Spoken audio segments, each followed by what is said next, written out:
92.5. Second date update. All right, we got an email from a woman named Michelle who wants to do a second date update today. And Michelle must be calling us from the 1990s. Why? Because she met a cute guy at a laundromat. Oh, my God. Did she also send you an email from her AOL account? Probably.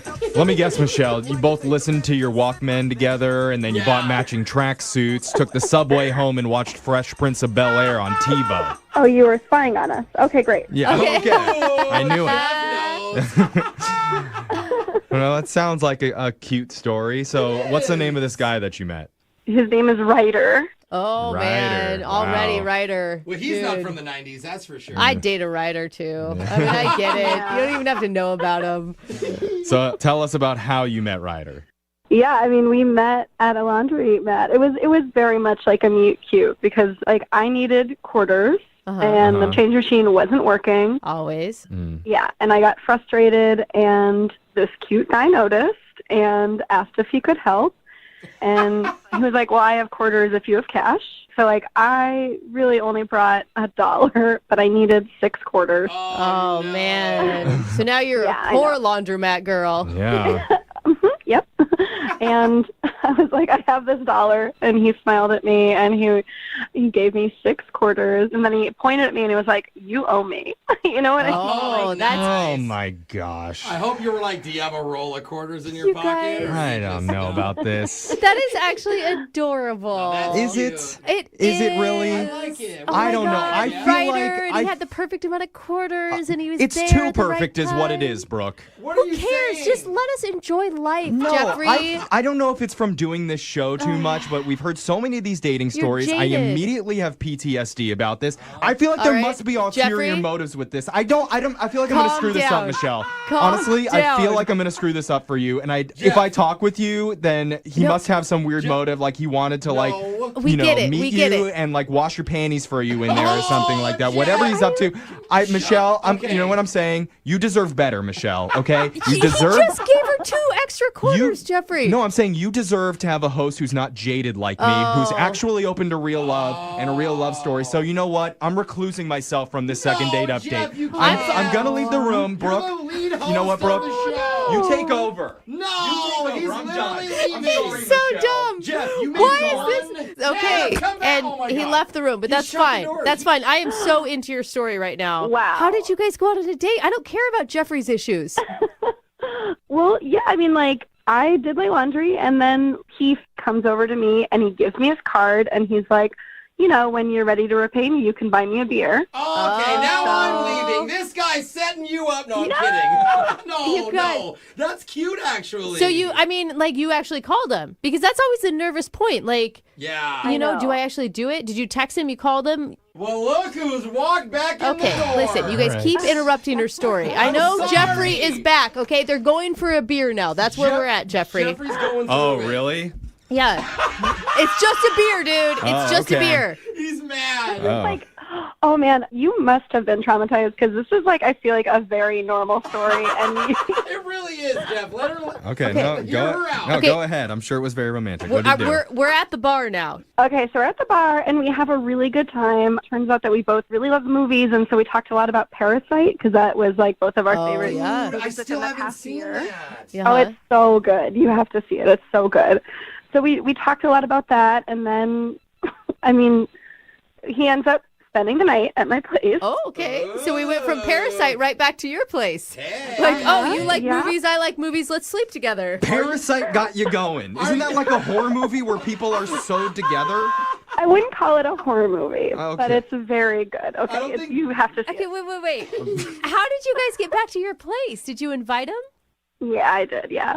It just felt right. It did feel right. Did you it? know, it just, yeah.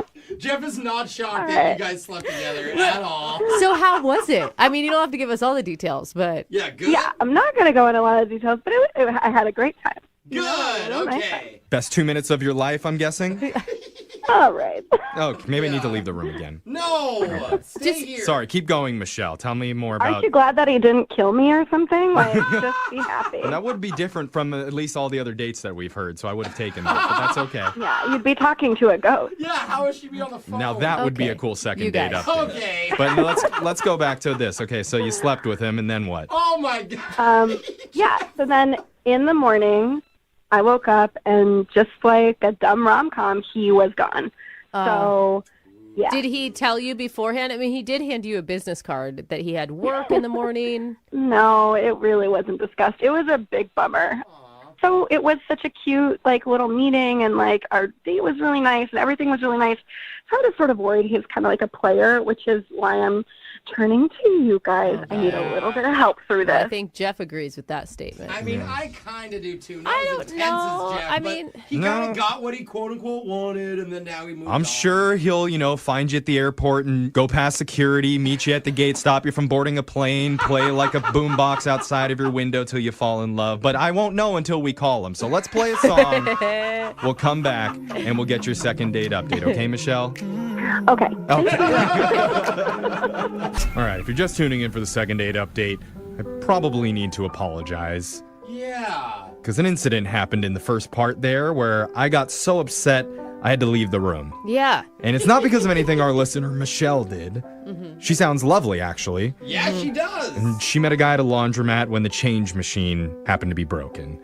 It's just that I've been so jaded by this show. Like, I've heard so many of these cheesy, rom-com-y love stories on the second dates, and I just don't buy it anymore. Oh, Jeff, you That's gotta just- still you gotta have faith in love, bro. Hope is important in life, I know, you know? but All it takes especially is whenever one. we call a guy, because we'll call them, it turns out, oh, they set up some elaborate, like, shady scheme to trick women into thinking that they've had this romantic chance encounter, and then they manipulate their emotions to slide into their DMs, and next thing you know, he's spending the night not calling her back, which, surprise, he did. Yeah, And I his name is know. Ryder. Okay. So, no see- surprise there. There are a lot of red flags here. I understand, I'm but with you on that I'm one, just Jeff. pushing by him. Pushing by him. I'm looking at the positive. You're cool with Jeffrey. men manipulating women just to sleep with them. That's what you're saying. As long as the women are okay being manipulated, All I right. suppose. Brooke is pro manipulation. I am not. But anyway, I'm sorry, Michelle, for getting so heated. I want good things to happen for you. Thank you. Backhanded apology. No, it's not. I genuinely want good things to happen for you. I'm just worried because whenever we do calls like this, there's always some weird thing that the guy has in his back pocket. Yeah. It's like he's done this 20 times over the last yeah, but week. here's the thing. She's the one that invited this guy to her house. He didn't invite her over. All you need is for it to work one time, for them to have one genuine connection and find love, and that's what we're here for, Jeff. Okay, no, I That's a lot of pressure. know. It is 1 in a million. We but were just that's going for a still second one. date, Yeah. so don't worry. Okay. Okay. So I am sorry, Michelle, okay? No, I am sorry that I triggered you in a very specific way. Yeah. Aw, Very look, we all specific. In the apologize. laundromat way. Michelle, do you think he's not calling you back just because he's a one and done type of dude, or what? I hope not, because I feel like I have pretty good instincts in that way, and this felt so genuine. I'd have to re-examine everything that I already know about men. Do you know what I mean? Well, all I know is that you're either going to be calling a psychologist after this, or I'm probably going to have to go to one, depending on what he says. I should probably have it anyway. Yeah. That sounds like it, actually. I guess I do need to talk to someone. Not very Yeah. stable around here, Jeff. All right, but let's knock this out first. I'm going to dial Ryder's phone number. You ready? I am. Okay, here we go.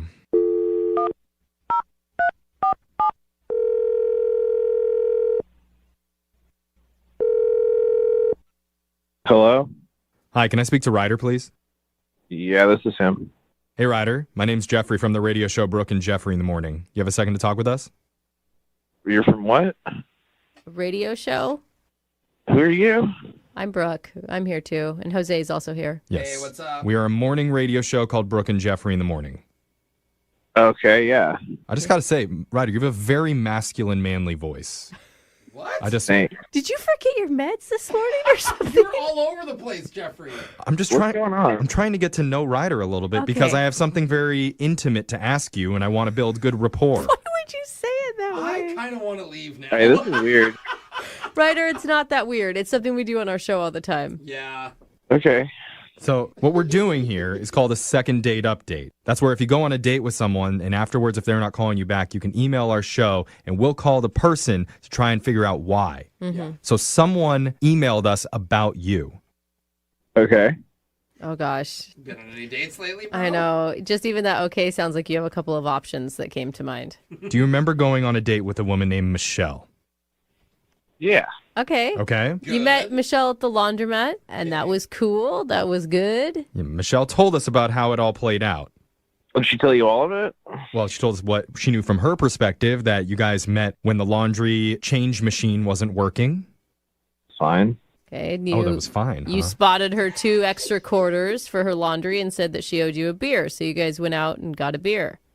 Yeah. Very smooth. Hmm. And so now we're wondering why you're not calling Michelle back after you guys spent the night together.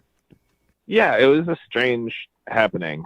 What was Strange? strange about it? So I slept over, and then, I don't know, it was around like maybe 1:30 or so. Uh-huh. I wake up, and I'm just getting like pummeled. What do you mean pummeled? Almost like punched? Like she had a boyfriend that walked in or something? Oh, wow. No, like, she's like tossing elbows. Aggressive sleeper? What do you mean? Bad dream? She's just like smashing me with her elbows. Okay. While you're sleeping? Well, yeah, while I'm sleeping, and then I wake up, and like 2 or 3 times she just smashed me with her elbows, and I was just like, what are you doing? Stop!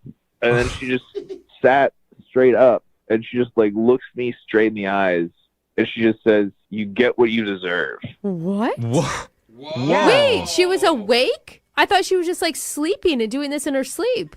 Yeah, and then I started like reacting vocally, and she just hits me with "You get what you deserve," and then just like relaxes and passes back out. Oh my God. Why would she say that? I don't know, man. I just got out of there. Oh. Yeah. Don't you want to like ask her like why she did that to you? Not really. You're scared of her. Yeah, I don't know if she's got some issues going on or something, or if that's just like what she's into, and she just brings people back and then beats them up. But Oh, so you think that she was hitting you on purpose? I don't know. Maybe I was wrong about this whole call. Maybe the creep isn't Ryder. Maybe the creep's Michelle. Uh-oh, Jeffrey. But there was a creep for you, Yeah. Jeffrey. Well, you know what? Someone's creepy here. Let's find out, because Ryder, I need to tell you that Michelle's actually been on the other line listening, and she heard everything that you said. What are you talking about? No, she's not. No, she is. She's actually been on the other line. Michelle, you there? Yeah, I'm here. God, you sound so sweet. I mean, I don't remember any of that. Like, I'm so sorry if I hurt you. But also, like, why didn't you tell me that? Why didn't you wake me up? It sounds like he did. I mean, Ryder, were her eyes open when she said that to you? Yeah. Yeah, It like was creepy. sometimes it seems like I'm awake, but I'm actually fully asleep. I have no memory of this. That feels so crazy. I don't know if that would hold up in a court of law. I mean, I don't know if that freaks me out more that you don't know if you're awake or not. I mean, like, what else can you do in your sleep? Yeah. I have never hit anyone to my knowledge in my sleep before, and I do not think I hope it will never happen again. Uh-oh. But, like, also, you should have texted me and been like, hey, remember when you hit me in your sleep? And then I would have been like, no.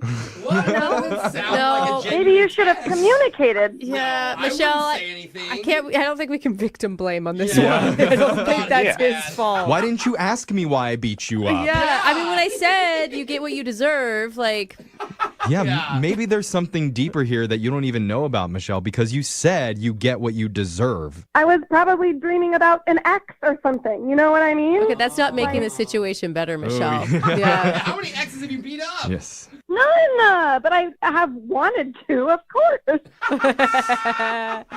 Man. I mean, Ryder, Weird. you've got to believe her, right? She sounds so sincere. This feels insane. Like, somebody telling me that I did this. Like, again, like, I apologize, but also, like, don't you think you're blowing this a little bit out of proportion? Like, come on. You hit me like right in the eye. Scarred. I mean, it's not He like you got a remembers. black eye or anything, right, Ryder? Are you blind in No, that eye now? No, it wasn't that bad, but it still like hurt a bunch. No, I'm sure it was Yeah. really scary. And I am so sorry. Do you forgive me? I mean, I'm not sure if I can like trust you if I sleep over again or something. You know, Ooh. Maybe wear a helmet in bed. Yeah, Make sure it's fine. a football helmet. No, but for real, Ryder, think about it. You guys, I mean, you had a real connection with her, right? Like, your plan was to go on another date prior to the elbow to the eyes. Well, I don't know about that, but at least hook up again. Okay. All right. Well, That's romantic. in that case, I would like to offer you, Ryder, to go on another date with Michelle, and we'll pay for it. Okay. Is that a yes? That was the. What does that mean? You want to do it? I guess. What do you have in like a day lunch? You know what? Honestly, it feels like you're bribing him to date me, and that feels awful.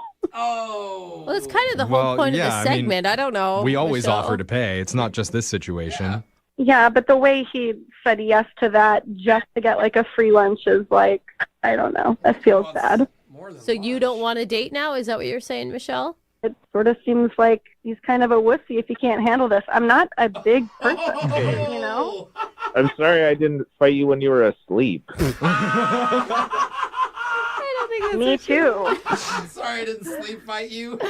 Yeah. All right. Well, I'll take lunch for two if that's the option. No, Ryder, that's not how it works, man. So I'm sorry, no second date for either of you, but it sounds like, Michelle, you didn't want one anyway now, so. Yeah, no, it's okay. I enjoyed our time together. I'm sorry you're missing out on more of me.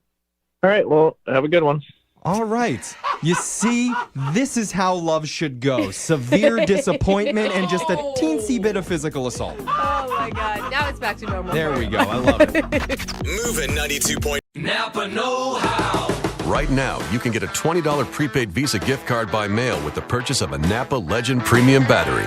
Its superior durability, capacity, and power make it the obvious choice for people who hate getting stranded by a dead car battery. So pretty much everyone.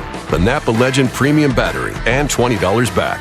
Quality parts, helpful people. That's Napa know-how. Napa know-how. At participating Napa Auto Parts stores. Offer ends 2/28/18. Moving 92.5. Brooke and Jubal's second date update. You know, it's not often on this show that we get to talk to an actual champion. Oh, cool. Oh, really? Like a winner? That's right.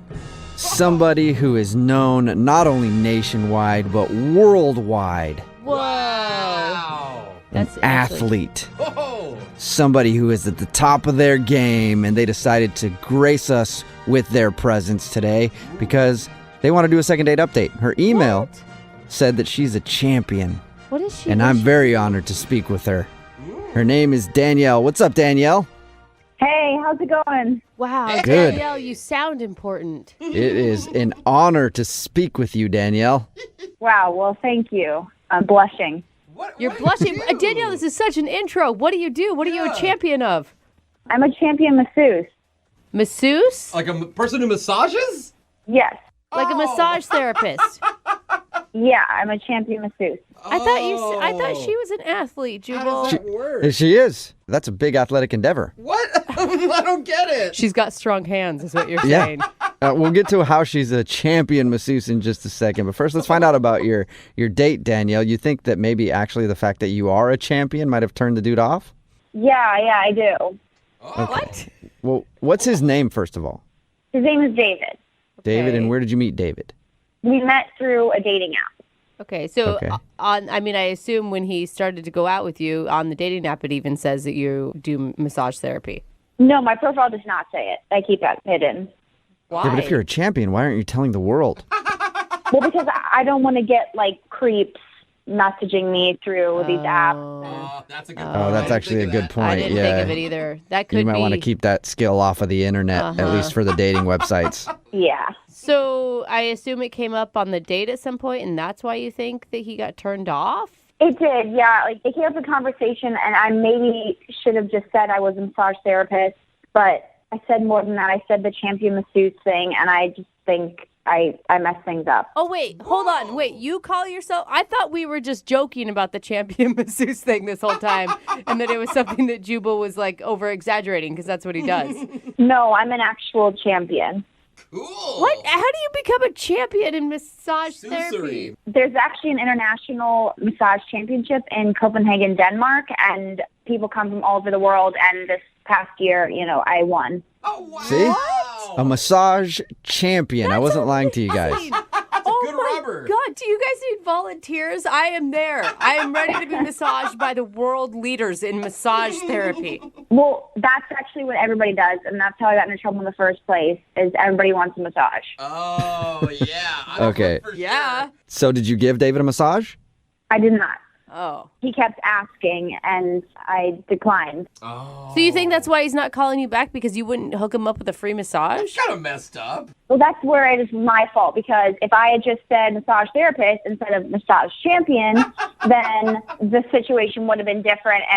But instead I opened my big mouth and, I messed it up. Yeah. And now you can't be sure, like, do people want you for you or just because you can massage with the best of them? I mean, it's a tough life for a celebrity champion like you. Oh my gosh. I know you guys are laughing about it, but it's actually true. Like, all my friends ask me to give them massages, like, on the regular. This is what happens to me all the time. Oh, no. So on the date, when the guy asked for the massage, did you get mad at him for asking for the massage? No, I didn't get mad the first time. I mean, that's a normal thing, and I kind of expected that to happen. But then he asked the second time, and then when he asked the third time, I was more firm, and I was just like, it's not going to happen. Oh, whoa. Okay. I could see how that could be taken as a different kind of signal, because if I'm on a date with someone who is a champion massage therapist, I think, like, if she likes me, maybe we can flirt a little bit about this, and she'd be like, well, maybe one of these days I'll give you a massage, you know? Lucky. Instead of like, no, I'm not touching you. Gross. I just feel like I screwed up. Maybe I messed it up because he was the first guy I've met in a long time through a dating app that was actually really cool. He's attractive. He had a good personality. Like, I liked his energy. The conversation flowed really well. Yeah. And I think that I screwed it up because of this. So, I mean, I get that he sounds like a great guy, but he sounds like he wanted something for free, and you still want to go out with him. Well, I understand that because I said this, big deal about me being a champion, and I couldn't stop talking about the massage championship and how, they judge you on 5 categories like technique and flow and innovation, and there are people doing different styles and my special style. Okay, see, right there, I'm already turned on. So I could see how he'd be on your date, like how that'd be frustrating for him. How long has it been since you talked to him? It's been over a week now. Okay, and then at the end of your date, did you guys hug or kiss or anything? Was there any touching? That's what I want to know. We did kiss. You did kiss? Yeah, we kissed. So just our lips were touching, though. Like, we didn't, hold each other because I didn't want to. Again, I just said no. So I didn't want to, cross that line. I think it's really okay awkward to give the dude a hug if you're kissing him. See, I did screw it up. Well, we don't know for sure, so we'll play a song, come back, call him, and get your second date update, all right? All right, thank you. Moving 92.5. Brooke and Jubal in the mornings. Second date update. I've done second date update segments where I've started off with a on-air makeout session with our listening audience. Yeah, that's true. But I've never given an over-the-air massage before, and I think I should do that right now in honor of today's second date update. So if you're driving right now, I want you to close your eyes. Okay, this is already going badly. Don't close your eyes if you're driving. Hi, my name is Spirit, and I'll be your massage therapist today. Are there any troubled areas that you'd like me to focus on? The incense in your room is amazing right now. Your glutes? They are rather tight. Okay, I'm going to need to get some extra lube to take care of your glutes. They do not use lube, sir. Oh. It's called lotion. Okay, well, then I need to have a talk with my massage therapist then, because Yeah. I think that dude might be up to something nefarious. But let's talk to Danielle, who's on the phone right now for a second date update. She is a massage therapist. She's actually a champion massage therapist. She actually won a competition that they do in Denmark every year. I guess they have a massage championship. And she was on her date with a dude named David, and she feels like she talked about that a little too much. And David asked for a massage because he found out she was a champion, and she finally told him no, and she feels like maybe she was a little too blunt about it, and that's why he's not calling her back. So we're about to get him on the phone and find out if that is the reason. Danielle, you ready to go? Yes, I'm ready. Well, I'll dial his phone number right now, and we'll find out if your hands can wander his body someday. Just call him, please. Okay. I think she's done with us. Speak to David.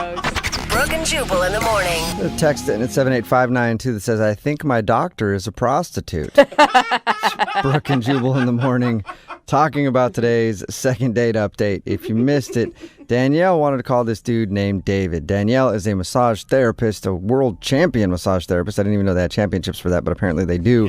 And anyway, they went out on the date, they were talking, and because she's so good at her job, she charges like $200 an hour to give people massages. And well, David, he thought that meant that she's a prostitute. He didn't want to call her back. Also, she was wearing hoop earrings, which apparently is the preferred earring of prostitutes. I guess. Yeah. I mean, I didn't know that. I feel like he's propositioning a lot of women out there that aren't prostitutes. Just if he's going to buy hoop earrings alone. Yeah, he's like, there Definitely. are so many escorts in this God, world. all these ladies are prostitutes these days. They're everywhere. Even at church, everywhere. Yeah, look at her. She's in accounting. So he was convinced that because she charges so much per hour, she must be a prostitute, and he didn't want to call her back. We got her on the phone. They talked a little bit, and then he was like, well, I guess I could go out with you again because there's part of me that thinks that you might not be a prostitute. Not fully believing yet. I can't believe that she actually agreed to go out with him again. I know. No, that's the most shocking part of this whole thing to me. Yeah. Where are our standards at right now, ladies? She said she just wanted to prove to him that she was not a prostitute and go out with him again. Oh, man, the dating pool is hard right now, isn't it? Well, he definitely guaranteed himself that he's not getting any on that date. Right? For a Or long time. Ever. Remember, if you want to do a second date update, all you have to do is email the show and we will call the person who didn't call you back. Although, you already know if you're around somebody who has hoop earrings and has a job that charges $200 an hour, you know what you're dealing with now since this educational experience, and no need to call us. But if you send us an email and you want us to call the person who didn't call you back, we will do that for you. It's Brooke and Jubal in the morning. Moving 92.5.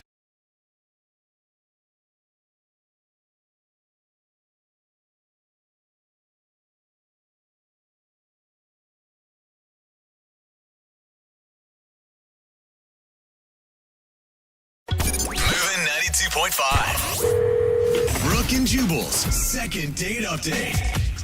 Meeting for coffee is always a good first date because there's no pressure of having to be there for a long time. Yeah. You get to see how they handle stimulants. What? So you can plan ahead for your next date, you know, when things are a little... What's the next date in your Well, it's just, you know, hey, you think this stuff makes you feel all good and gets you up. I don't know. Anyway, Danny went to coffee on his first date. I don't know if it worked like most of my coffee dates, but Danny, how are you? I'm good. How are you? Not too bad. So what's the name of the girl you want to call today? Alicia. Alicia. And your email said you guys went for coffee? We did. Did you meet online? Yeah, I'm kind of shy in real life. I don't really hit on girls just like out in the world, but online works better. I can write something out, see if it's creepy, delete it, try again. Okay. Hey, that's kind of true, though. It's Yeah. a practice. But does that make you really nervous going into a real life date? Yeah, I was. So I figured coffee would be, you know, casual, cool. All right. Yeah. And so was it a good date, you think? Yeah, I think so. It was. It started off a little weird. The barista hit on me right in front of her. Whoa. What did the barista say?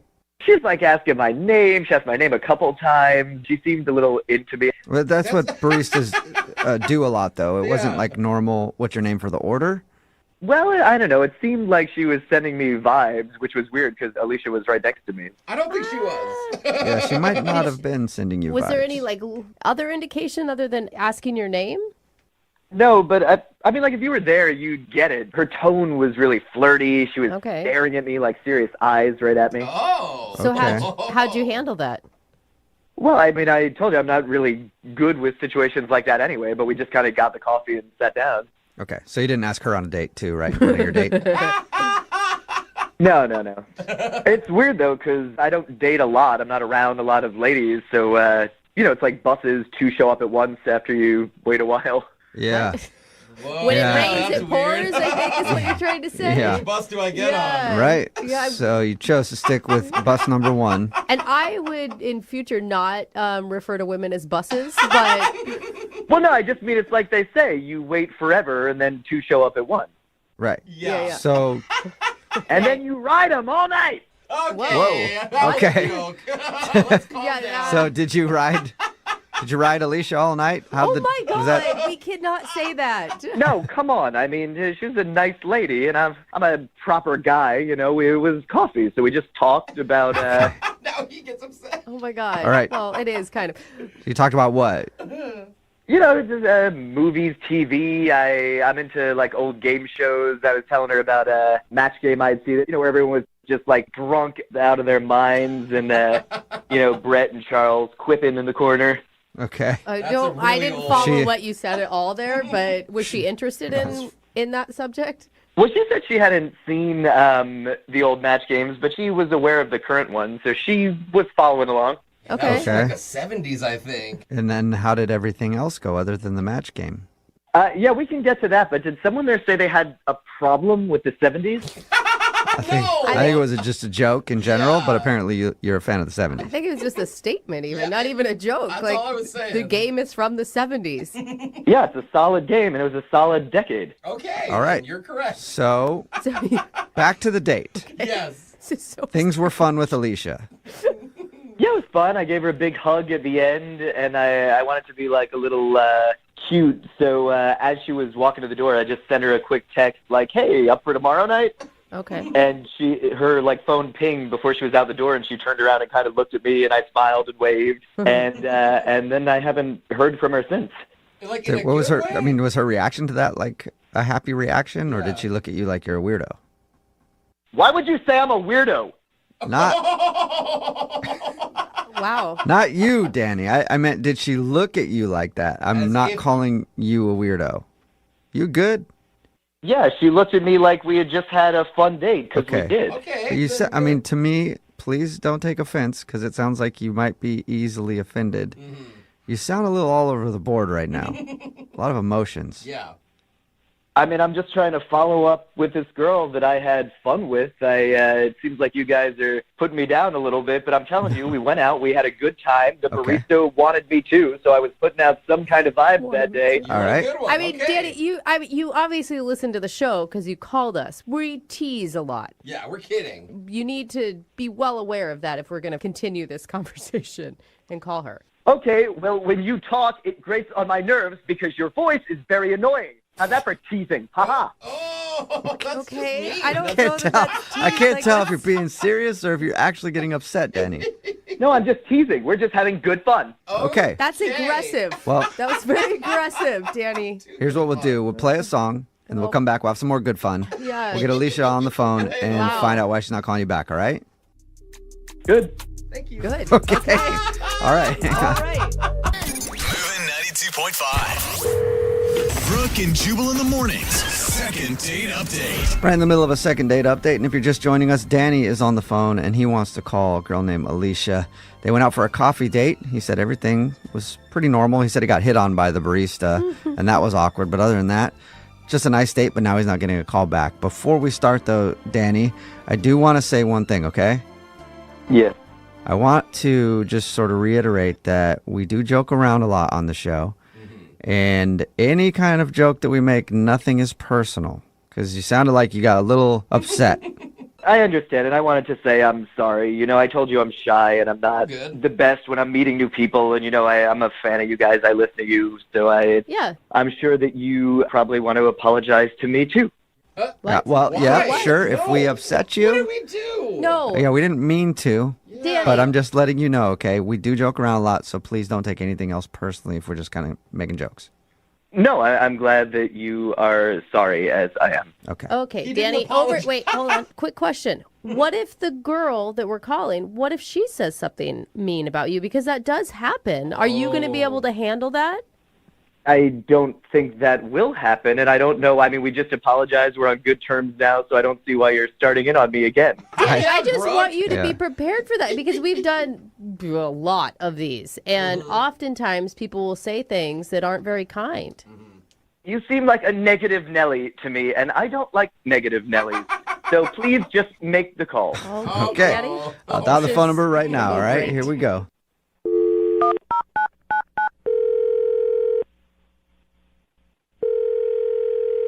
Hi, this is Alicia. Hi, this is Jubal. I'm, Hello? I'm Hello? sorry, who is this? Hello? Hi. Yes. Hello? Don't do that. Hello? Hi. Hi. Who is this? Alicia, how are you? This is Jubal from Brooke and Jubal in the Morning.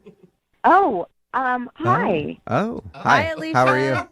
I'm good. How are Okay. you? Not too bad. So you are familiar with the radio show then? Why am I on? Well, we do a segment on our show. It's called the Second Date Update. That's where if you go out on a date with someone and then you end up not calling them after, they can email us to get you on the phone and find out what happened. So we recently got an email about you from a guy named Danny. Oh, Danny. Yes, Mm-hmm. Danny. Okay. Wow. It sounds like the joy was kind of sucked out of your voice there when you. So you talked to him? We did, yeah. He emailed us, told us a little bit about your date, said he was, hoping to see you again, but you haven't been responding to any of his phone calls or text messages. The way he explained it, everything sounded pretty normal, like nothing crazy happened. Is he wrong about that? Well, Danny's a good person. Okay. Okay. I just think he's not the best person for me. Okay. Is there a specific reason? Okay, let me just tell you what happened. Uh-huh. We met for coffee, and it was strange the first few minutes, and I've never had this happen before. But normally, you maybe give a little hug or a pat on the back, or Sure. he curtsied. He curtsied. Very formal. Like like a little hip bow sort of thing? Like a Disney princess curtsies. Oh. Interesting. Well, that's kind of fun. Old school. Did you curtsy back? I did. You also curtsied. I mean, I guess what do you do? I've never had somebody curtsy when they met me before, but if they did, I would probably feel obligated to give them a little curtsy back. Right. Courtesy curtsy. Yeah. It's the polite thing to do, right? Sure. Okay. Oh my God. My first impression was, oh, this is a guy who doesn't take things too seriously, Really? But then we were waiting in line to get our order, and I don't know, we were like 4 people back. Okay. And he turns to me, and he's like, oh, my God, do you see that? And I was like, clueless. And he said, the barista is totally checking me out. What? Why would he tell you that? I don't know. I mean, this is a guy who curtsies, I mean, Yeah. You never know what to expect. Yeah, he's a wild card. never know. Right. He's not boring. But then he rolls his eyes and he's like, oh, this happens all the time. Almost like if he had paparazzi surrounding himself, like it was that kind of like, oh my God, this happens all the time. So did you see that barista checking him out? No. But then we got to the front of the line and he was like mumbling something and he was giving his name. Okay. And she looked at me and I didn't know what to say. And I was like, no, I think she was just asking you to repeat your order because you were mumbling. Interesting. Wow. But whatever. I let it go. We sat down to have coffee and he just kept talking about like these games, these like talk show games or match games. Yeah. Yeah, he told us about that. Yeah, he was totally passionate about match game from the 70s. Yeah, I think he's just passionate about the 70s in general. Yeah, and he knows like everything. He like gave the entire episode. He knew the questions, the answers, the theme songs, and everything. Wow. So he had memorized the show line for line and then was running you through it, like acting it out. Yeah, and he even like pointed at me where I guess the audience laughed. You had a part. Yeah. Wow. You were actually on the show. That's cool. Wow. Yeah, I know. What a surprise. Curtsying and Yeah. laugh Oh my track. God. And... Definitely sounds like an interesting dude to hang out with, for sure. Really put your finger on this But guy. honestly, that wasn't even the best part. The best part was at the end. He says, would you mind walking me to the drugstore? I'm running low on my meds. Oh. Oh, boy. Okay, I think meds All right. are important. Yeah, you should they have are. taken him to the drugstore. Some people definitely need those things. Yeah. You know? Yeah, so I just had to bow out. I was Okay. like, yeah, I'm running late for... A Something. thing. For I got a anything. I'm thing. just running late. Yeah. Got it. Well, Alicia, Danny is on the other line listening and wants to talk to you. You're kidding, right? No, I'm not. Danny, are you there? Alicia, it is good to hear your voice again, and I'm sorry you had to deal with these ruffians Obviously, these hosts have been very rude to you, and now you have a feeling about me that doesn't really line up with who I am, and I'm sure they want to apologize right now. What is going on? Yeah, I would like Danny, to I'm sorry. apologize. I'm sorry, Danny. It sounds like Alicia didn't have the best time on your date, though. I don't care what you think. I'm talking to Alicia right now. My bad. Back off, Jubal. Alicia, I'm going to try to win you back in 5, 4, 3, 2, 1.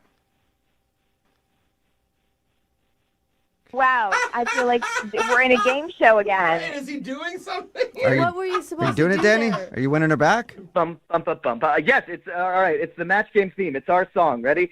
Bum, bum, bum, bum, bum, bum, bum, bum, bum, bum, bum, bum, bum, bum, bum, bum.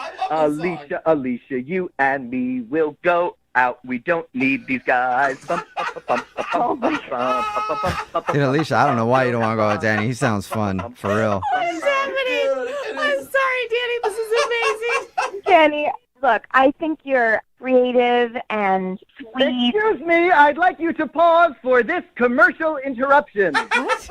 My hands are so clean thanks to Palmolive dish soap. They do the dishes and they work wonders on my skin. Is this really happening? Oh my God. Danny, are you messing with us? God, we all need a commercial break once in a while. And we're back. Oh, You're we're back. Danny? Okay, good. Now that we're back, Danny. Oh yeah, we gotta wait for the theme song. Yeah, it's short. It's okay. Danny? I love the show. Danny? Yeah. Hey, are you being serious?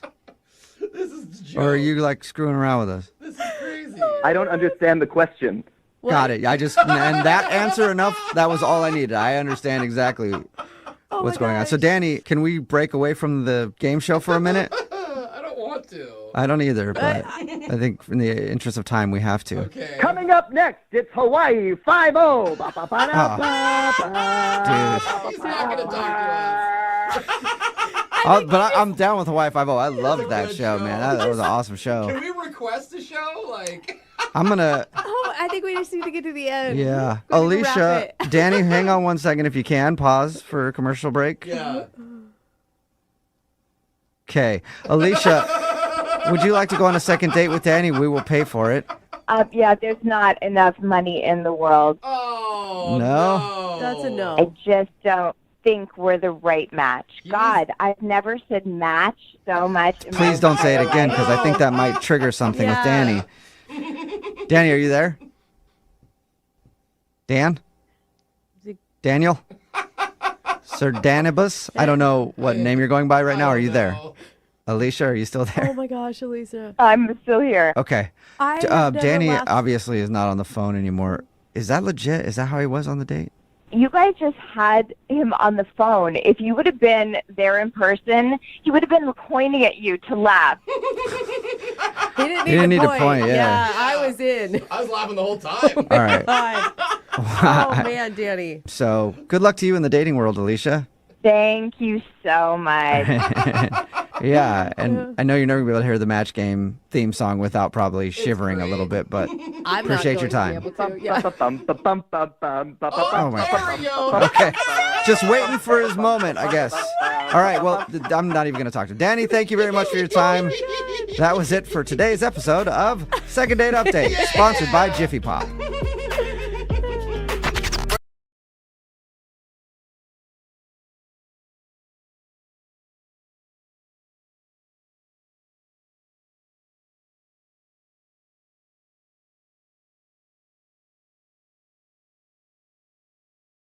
Before we start this, what's the minimum age you have to be in order to do a second date with us? Did we ever establish that? I think it needs to be 18 plus. Is it 18? Yeah. 16? I don't know. 16? If 5? there's okay, what?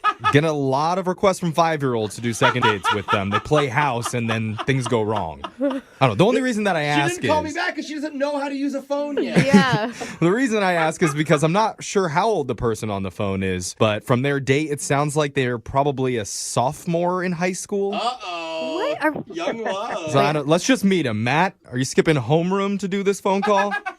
Yeah, not only am I skipping homeroom, but I'm also skipping first period to be here with you guys. Ooh, he may be a senior. Are we joking or not? Like, I don't. Are you in high school, Matt? No, I'm just joking with you guys. I'm a fully functioning adult. All right. Well, Good. we'll feel see like how that's fully questionable functioning still. in just a second. But so why don't you tell us a little bit about your date? What's the name of the girl that you want to call today? Kayla. Kayla? She's not in high school, right? No. Oh my God. Matt, that was not cute, Matt. We were about to have to cancel this call. No, he's funny. I like it. So tell us about Kayla. Kayla, she's cool. We met on Tinder, and she's also a fully functioning adult, you guys, so don't worry. Okay. Good. All right. Yeah. All right. So we went out. I met her on Tinder. Her name's Kayla. Yeah, we got Okay. that part. Yeah. Fully functioning adult thing is not paying off here. Hey, you forget things when you're old, Yeah. like whether or not you just told us her name. Partial functioning. So what did you and Kayla do for your date? I took her on a game date. What does that mean? It does sound like high school. Happening. Tell me. What... No. Okay, so I know this sounds like a kid's thing or whatever, but trust me, you guys are going to like it. It's actually a really cool idea. Okay. I took her to a high school basketball game at my old high school. What? Matt. For real? Yeah. Well, Matt, why would you do that? Why would high she want to school. do that? I played, and when I was in high school, I was really good. I was all Oh, state. And God, no, not this guy. Imagine me 10 years ago. Yeah. I was way better than all these kids. You're like, and the only reason I didn't play college was because of what's your excuse, Matt? There's an Yeah. excuse. You got one. Is it MCL or ACL? I tore my Achilles. Oh, that's the third one. Oh my God, this is miserable. I would Was so she be into pro. this idea?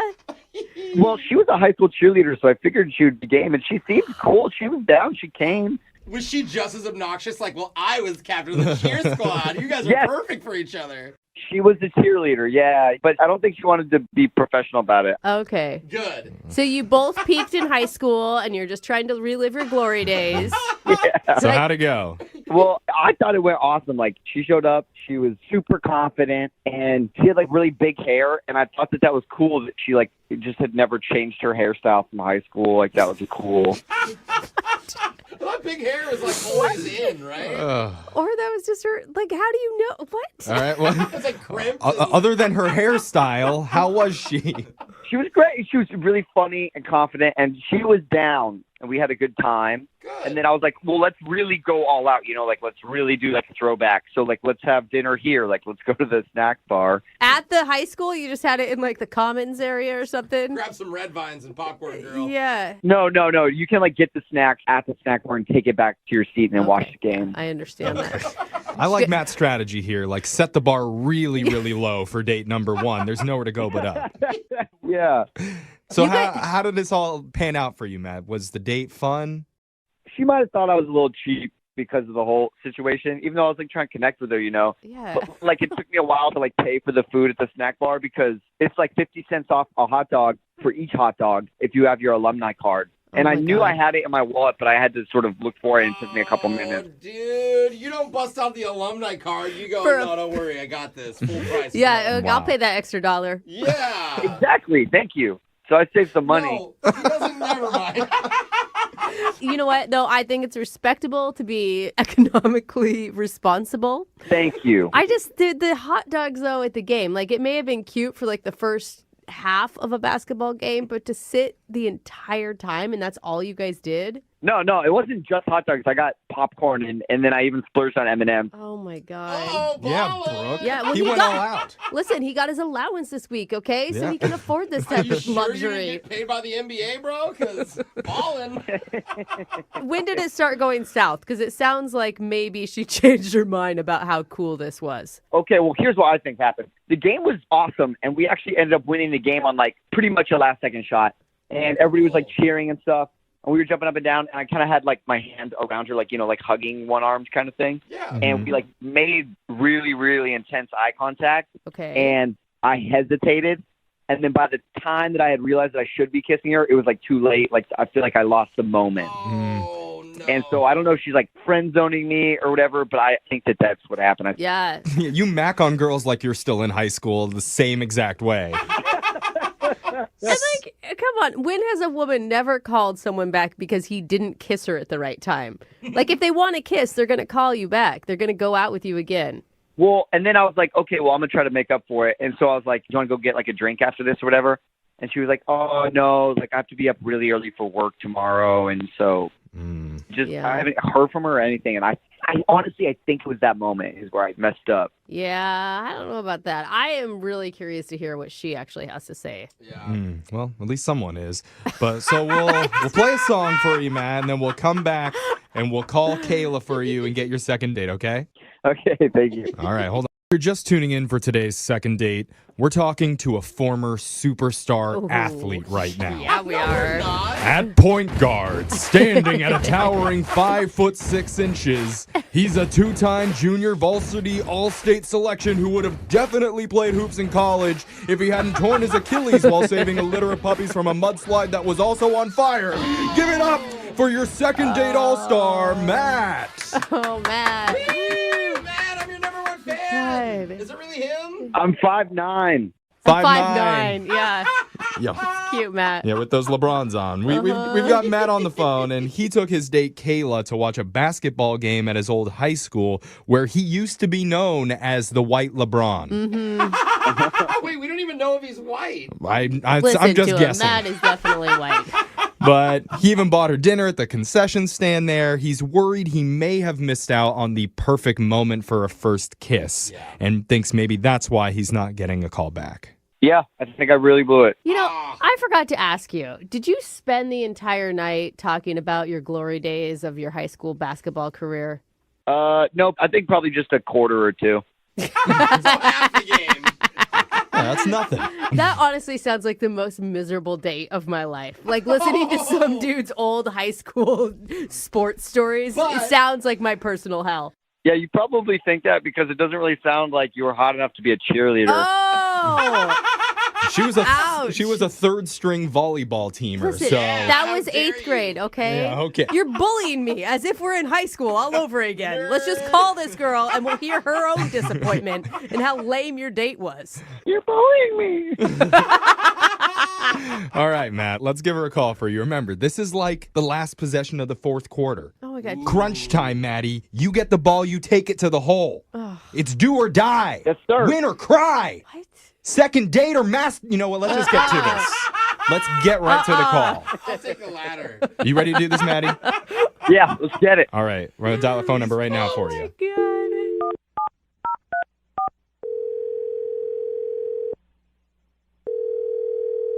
Hello? Hi, can I speak to Kayla, please? This is she. Hi, Kayla. This is young Jeffrey. I work on the radio. I'm sorry, what? This is young Jeffrey. I work for a radio show. Am I being pranked? No. Nope. Not a prank. Hi, Kayla. Okay, hi. Hi. Good morning. Hi. That's Brooke. Yeah. Hi, Brooke. Oh, my God. Hi. So do you listen every once in a while? No, I don't listen at all. Oh. Well, so nice. yeah, you sound really excited. Well, I mean, I am on the radio. Okay, so Welcome. your 15 seconds of fame are here, Kayla. Congratulations. Are you curious why? Yes, of course. Did I win something? No, we're actually doing something called a second date. That's where if you're getting ditched after going on a date with someone, we'll call them and try and figure out the reason why. So you recently went out with a guy named Matt. Ooh, and that's where all the excitement left. Did you guys hear that? You can hear it. Yep. What did you think about your date with Matt? That's what it was, a date? Oh my God, Oh. seriously, I told you guys. He told us about how he took you to his old high school to see a basketball game, and it sounds terrible. Whoa. I'm Look, just that's saying. a little bit strong here, Oh, okay? that sounded awesome. The idea of the date to me sounded fun, but it's just the circumstances were deplorable. Deplorable. Ooh, I don't even know what that means. Yeah, it's a big word there, Kayla. It's not a good word. Yeah. What was deplorable? Like, why didn't you like it?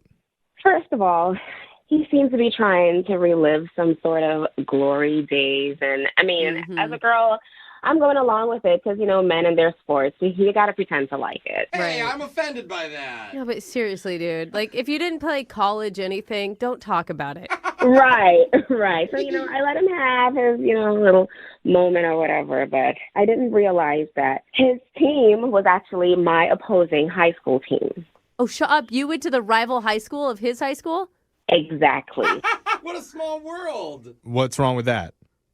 Are you kidding me? Oh, you can't date a Spartan because you're a knight? Is that how it goes down? The Tigers against the Lions? Yeah. He's a Tiger and I'm a Spartan. And let's just say if anyone knew that I was even there, I would be hung out to dry. Oh my God, wait. You're like, joking. She's worse than he is. You're joking. You honestly won't date him because he went to the opposing high school? I would never. Oh! What is this, like the plot of High School Musical? What is happening I here? don't know. For real, you won't go out with a guy because of where he went to high school? Look, it's a big deal, okay? Where I'm from, Spartans and Tigers, we don't mix. And then I had to fake cheer for his team. It was horrible. Wow. I mean, I guess I can kind of see where she's coming from about how, like, you don't want to get in bed with your enemies. But, okay, wait. Did you tell him? Did you say, hey, listen, I can't cheer for your team because I'm whatever you are? I mean, I didn't want to say it just during the game and spoil everything. I just wanted to have to do this one thing and never have to see this filthy tiger again. Oh, you filthy tiger. Wow. Oh, my God. And you were a cheerleader, we heard, too. So, like, double burn on your school or something. Double. Oh, my God. So don't you feel like you owe it to tell him the truth? Did you not hear me? Absolutely not. I don't owe him. He's a tiger. Dang. Well, not to add any more bitterness to this rivalry, but turns out the tiger has been secretly listening on the other line during this whole conversation. Uh-oh. I'm sorry, what? No. Yeah, Matt's been on the phone listening this whole time. Matt? You're a Spartan? Oh, my God. It really There's so much disdain in your voice right now, Matt. Are you being for real? Yeah, I had no idea. I can't believe I bought a Spartan a hot dog. Oh. Yeah, and I used my Tiger discount, too. Oh, my God. And it was so pathetic. Like, you could barely even pay for it. Oh. I guess that's what happens when you graduate Tiger. You don't have much money. Oh, dang. Oh, my God. This is heated. What is even happening? All right, yeah. I don't know, but I'm into it. If I would have known, I wouldn't have even asked her out. I wouldn't have even done it. No way. You said she was so hot, bro. Yeah, I don't care. Not hot enough to be a Spartan. First, a Spartan could never even get a tiger. And you tried. You all tried. But you both agreed to date before you knew what school you went to. Yeah, well, women went out with Ted Bundy before they found out that he killed people. Wait, You so know what? Good point. Good point, Matt. Your analogy is that she went to the school, so that makes what? Like a serial killer? Yep. Get it. Serial killers are passed down through the grades. Yes. You know what, Matt? I guess now I am glad that you're on the phone with me, so I can tell you just what I did. Oh, what'd you do? Graduate with a 2.0? Hey, that's pretty good. When I told you I was going to the bathroom, I really did. But I wrote, "Tigers suck," all over the mirrors with lipstick. Oh, damn. What? Not permanent graffiti. That's what she did. Okay. Also, you saw me chewing gum a couple times. Every single time I was finished, I put the gum under a seat. Oh, No, my she God. didn't. Dude, put her in detention. You gotta go silly string their mascot statue out in front of their school, Matt. You gotta get even. I'm calling the principal. I have his number. I'm going to call the principal. I'm going to tell him. What? I feel like you're being serious, Matt. I am. I'm going to tell him a fartin was vandalizing school property. Did he say fartin'? Yeah, she's a fartin. All right, well. Oh my God, I can't do this anymore. This is so is stupid. really devolved. This is crazy. Can we bring it back to the date? I don't want to talk about the date anymore. This is never going to happen. Yeah, just like the Spartans will never beat the Tigers because we beat you guys for 7 straight years. Ooh, 7-year run. You keep track of the current record still? Yes. Matt, be honest. You guys are not tigers. You're more like little kitty cats. No, we're tigers. This is kind of turning me on now. No, stop, everyone. Little cat. Real tiger. Did you just roar? Did you just roar, Matt? I did. Oh, no. That is the mating call of a full-grown tiger, and with that mating call, I feel like it's the right time to ask Kayla. Kayla, would you like to go on a second date with Matt the tiger? We will pay for that date. Before you answer, Kayla, I actually think you should say yes because there is no one you will ever meet in your life that is as passionate about their high school as Matt, okay?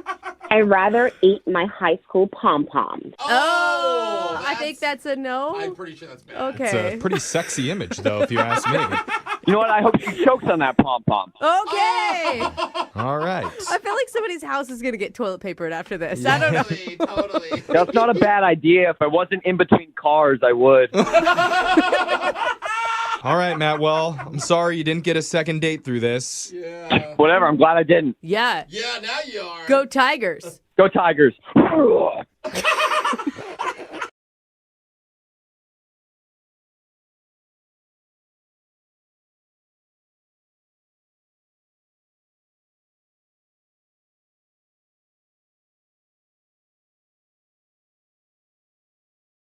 Whenever you see a guy out at a bar alone hitting on girls, it can go one of two ways. Either he's incredibly creepy and he's the guy at the bar that nobody wants to talk to, or he's very confident and it seems to work for him. I usually think the first is normally true. Definitely usually the first one. Okay. Well, Matt, who's on the phone for a second date today, was the alone guy in a bar. Oh. So that leads me to ask the question, Matt, which one are you? Are you incredibly creepy or are you confident? How'd that work? I don't think it has to be on either side. I think, okay, if I had to pick one, I'd say confident. Yeah, I bet Of course you would. Yeah. Creepy people always are unaware. But let me explain, though. Yeah. So why were you at a bar alone hitting on chicks? I just moved to my new apartment. I just got a new job. I got a new place. So I don't have any friends here yet. That doesn't make me creepy. So I thought, let me go out to the bar, check out the scene. Okay. So when I go out, I have to make friends there and see how the scene is going. And if I like how a girl is looking, I'm confident in my ability to go talk to her. All right. Are you a line dropper, Matt? I don't think I'm a line dropper. I think I just keep it real. Okay. Just a normal conversation, you know. So you went to the bar alone out of necessity, not because you didn't have anybody who would hang out with you. When you put it like that, it sounds different. Yeah. I read your email, and your email just said, I was at the bar by myself, and then I met this girl. So what's her name? Her name was Kelly. Kelly, all right. And how did you meet Kelly? Well, I saw her at the bar, and first thing I'm attracted to her. I was really attracted to her. You know, she had a nice. I'm not gonna lie. It got my attention, so I went up to her. I introduced myself, and she was really liking me. We had a good deep convo. She seemed like a really down to earth girl, and eventually, you know, things happened, and she came back to my apartment. Wow, she came back with you that night. Whoa. Yeah, she came back with me that night, and you know, some stuff happened. How about that? I'll just leave it at that. Nice. Some stuff happened, and I've been trying to get in contact with her. So, you know, when she was leaving, I waited for her with the taxi and everything. Everything was going fine. I even gave her a good night kiss. I thought everything was perfect. Wait, she didn't spend the night? She just came over for a little while, some things happened, and then she left that night? Yeah, she left that night. I don't know whether it was my new apartment that scared her. Oh yeah, those are scary. Your new apartment that scared her? What do you have in your apartment? Because just boxes everywhere. I haven't really, you know, settled in yet and made it my home. Oh. You know what I mean? She thinks you're a squatter. Yeah. Or you're like, I haven't put away all my dungeon toys yet. You know, very scary stuff. No, it was just I have boxes everywhere, empty beer bottles on the floor because I don't have my garbage yet. So only thing that was up was my TV and the couch, and she noticed, you know, everything else was messy, and I didn't really clean much. All right, so it looks kind of like you're living in a crack den, sort of. No, not at all. Does it smell okay? It smells good. It smells fine, unless I adjusted to it. So what did she say when she left? Well, we were sitting on the couch and kissing, and all of a sudden she backed off and said she has to go to work early. And I didn't know where that came from because we were having such a good time, and I would have loved if she stayed. Was it late? It was late. It was about 2 a.m. Okay. Now. That's not too bad. I mean, if you haven't started doing the other stuff yet, you might be like, well, I don't want to be up until like 4 or 5 in the morning when I have to work the next day. That's true. I wish it got there. Do you? I mean, is there a chance that maybe she sobered up and realized, I don't know, you weren't as good looking as she thought in the bar, or it happens. Well, I don't like to think of myself as an ugly guy. I think of myself as handsome. So I hope that's not it. Yeah. And have you tried to get a hold of her since that night? Yeah. I texted her the next day, actually, just a regular, hey, what's up? And she has not responded to me. At all? At all. And what was the last thing that she said to you? The last thing she said to me was goodbye. Okay. Well, I was just wondering if she sounded like she wanted to see you again, or did it feel like, hey, this is kind of like fun that we met and then messed around, but I don't want to have anything to do with you? She gave me the vibe that she would actually talk to me again. That's what hurts. So what do you think it is then? I think it was my apartment. I think I should have cleaned up more. Okay. Maybe that would have helped. Yeah, but if you just moved apartments, I mean, you'd think she would understand if there's boxes and stuff everywhere. That's what I thought. I'm not sure. I don't know what it is. Yeah. I really want to know. And why do you want to get a hold of her so bad? I mean, you see a relationship with this girl, or you just want to finish what you guys started? I just moved, so I'm just looking for people to hang out with, and I would love to hang out with her. She's my first friend I met at my new My first friend. Sweet, man. Yeah. All right, well, we're going to play a song, come back, and then find out if you get a second date or if you're going to get ditched. Thank you. All right, man, hang on. All right, if you're just tuning in for today's second date, let me set the scene for you. Matt is on the phone right now, and Matt went out to a bar all by himself. Ended up finding an innocent girl named Kelly and somehow convinced her to go back to his place. A place that is littered with boxes, beer bottles, a very, very scary place. And while they were making out, doing stuff on the couch, at some point, she must have looked at a clock and realized it was getting late and said she had to leave. Okay, maybe it wasn't as creepy as I made it sound. But Matt is on the phone, and Matt went out to the bars because he just moved into his apartment, wanted to check out the scene around his house, and ended up meeting a girl there. He thinks the reason she's not calling him back is because his place is a mess because he just moved in. Matt, are you ready to call her and see if that is the reason that she's not getting back to you? Yes, I am. All right. And have you cleaned up your place and actually unpacked your boxes so if she does actually want to hang out again, she's not going to run into that mess? Well, it wasn't as creepy as you just made it sound. It's a little bit better now. Okay, so you got it all cleaned up. Yeah. All right. For the most part, yeah. All right, well, I'm going to dial her phone number right now, get her on the phone, and see if we can find out why she isn't getting back to you, okay? Okay. All right, here we go. Hi, can I speak to Kelly, please? Speaking. Hey, Kelly, how are you? This is Jubal from Brooke and Jubal in the Morning. Okay. Okay. How can I help you? Well, somebody recently sent us an email about you, and I wanted to see if you had a few minutes to talk to us. Someone sent you an email about me? Yes. Okay. We do a segment we do called Second Date or Ditch. It's where if you go out on a date with somebody and then stop talking to them, they email us to see if we can get you on the phone and ask why. So someone I dated emailed you. Who was it? His name is Matt. And I wouldn't say that you guys necessarily dated, but you did meet one evening and go back to his place and mess around a little bit. Okay. Okay. Yeah, I met him. Yeah. Yep, we know that. We know. So we talked to Matt a little bit after we got his email, and he told us sort of how you guys met, but he's confused why you're not calling him back. He asked us to get you on the phone and find out. That way he knows if he did something wrong. So he asked you, whatever. He reached out to find out. Yes. And as we tell everybody who does these things, they're fully prepared to hear anything that you have to say. Really? I'll tell you what he thinks it is, okay? And then you can tell me if I'm right or wrong. He thinks it's because his place wasn't ready, and he had boxes everywhere, and he said that he didn't have his trash set up, so there was beer cans, and so he feels like you might have thought his place was gross.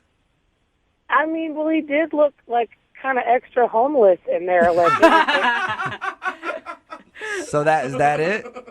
I mean, no. I mean, I understand he was moving, but I mean, it was dirty. I get it. Okay. But, no. It sounds like everything was fine and you guys had chemistry and liked each other. I mean, we did up until a certain point.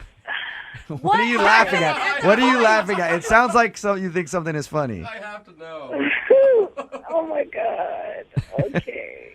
Okay, here we go. Yeah, I'm excited to hear this.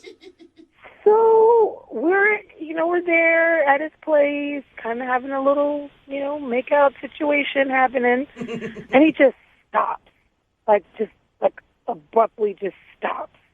And I'm looking because I'm trying to figure out what happened. Did something fall? Or what's wrong? And he says, "Hold on, I want to make it all nice for you." Huh? And I'm totally confused because I'm like, what, is he going to go make up a bed somewhere? Mm-hmm. No, this guy says, "I want to make it all nice for you," and starts pointing down. What? What is... Like he wants to put a bow on it? I was just like, it was just so weird. And so he just hops up and jogs into the bathroom. And I'm sitting there waiting, so I hear clippers and stuff. He's manscaping. All right. Oh my gosh. So he stopped your makeout session to get up and go trim his area. The edges. Yeah. I guess so. He didn't come out with a new haircut, so I guess so. What did you say to him when he came out of the bathroom? I just said, "Oh, look at that. It's late. I got to go to work." I don't blame you. That's interesting. Not blame you. I've never been in the situation where I'm making out with someone and been like, I've been where I'm like, oh man, I'm not the best down there right now, but I've never thought this is the appropriate time for me to stop and then go manscape right now. Yeah, or you keep it quiet. Here's the thing, though. Not when she's, in the waiting room. She's there. That's true. Did he actually say the words, "Let me make it nice for you," before he did it? Yeah. That's amazing. I wonder if he's tried that before and it's worked. Oh, God. I'd love to ask him that. Kelly, aren't you curious? No, not really. That's too bad because he's actually on the other line listening right now. Are you kidding me? Wow. That's really why? I'm sorry. I mean, but that was really weird. I mean, who says that? It's not that weird. What's wrong with me making sure I'm good for you? I'm looking out for you. I did it for you. Well, not when I'm standing there ready to go. I just figured you would appreciate that. I mean, do you like it messy? In the future, when you're making out with a girl, don't stop her to go get your manscape on. I normally take care of it, but I've been so busy with moving. I hate that when I'm busy with other things and then don't have time to manscape. Why not just tough it out at that point and go, all right, this girl, we're going to do stuff. It's not the best right now, but just go ahead and power through. Jubal, if that's how you think, you obviously don't get many girls. Or no, maybe you're right. I just am all, hey, if you stay ready, you ain't got to get ready. No, I was moving. I didn't even expect to meet a girl, and Kelly shows up just ready to go. But, Matt, think about it. If the tables were turned and Kelly said, "Just wait a minute," and you heard a razor go in and 5 minutes, I would appreciate that. Yeah, and you know what, Matt? I actually really would, too. Honestly, I really would. Yeah, if a girl was like, "Hang on, I'm going to go take care of some things and I'll be back." As a guy, I would think that would be great. Yes. See, that's what I mean. I was just trying to be respectful. Kelly, maybe the timing wasn't the best, but you got to admit, it was a nice gesture. And if you think about it, it's kind of thoughtful. It really actually is. It's like flowers, really. He comes back out, shows her, she's like, "Oh, yeah, that's so sweet." Yeah. And it's in the shape of a heart. Oh, my God. Oh, my God. I'm not that talented. I mean, you guys wanted me to be honest. Yeah, so no. I just figured I would tell you what happened. Thank you very much for being honest. It's an amazing story. I would like to ask if you will go on a second date with Matt, though. I will pay for it. He'll be ready. Yeah, trust me. Matt, before you go on a date with Kelly, would you be manscaped before, right, if you knew it was a date?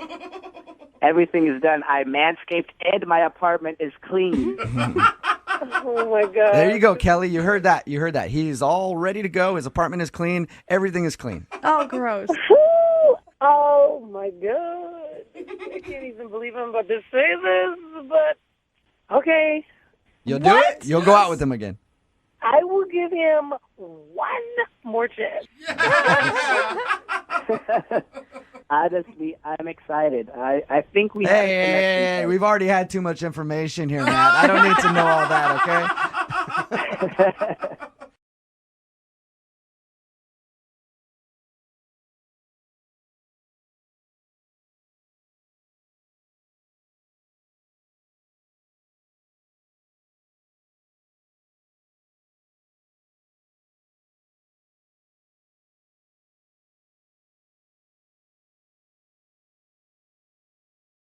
It goes without saying, on this show, we're rule breakers. Are we? Yeah, we are. Oh, Jeffrey's being a bad boy right now. Okay. You know it, Brooke, because the rules say we're supposed to help out our listeners after they go out on a weird first date. Okay, yeah. But you know what? We'll take somebody who's gone on 17 dates as long as something really embarrassing happened during it, because we're rebels. Oh, yeah, we are. Are you in a full relationship but totally humiliated? We got you. We'll do it anyway. And we've got somebody that likes to break the rules with us, and he needs our help today. His name is Matt. What's up, Matt?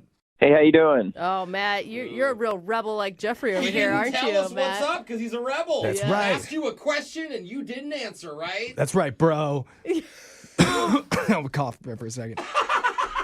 So, Bring back regular Jeffrey, Okay. please. It's All right. too much So, for Matt- me to handle. All the masculinity, you know? it boils over sometimes. Matt, Boils over. tell us about Doesn't boil at tell us about the woman that you want us to call today. What's her name?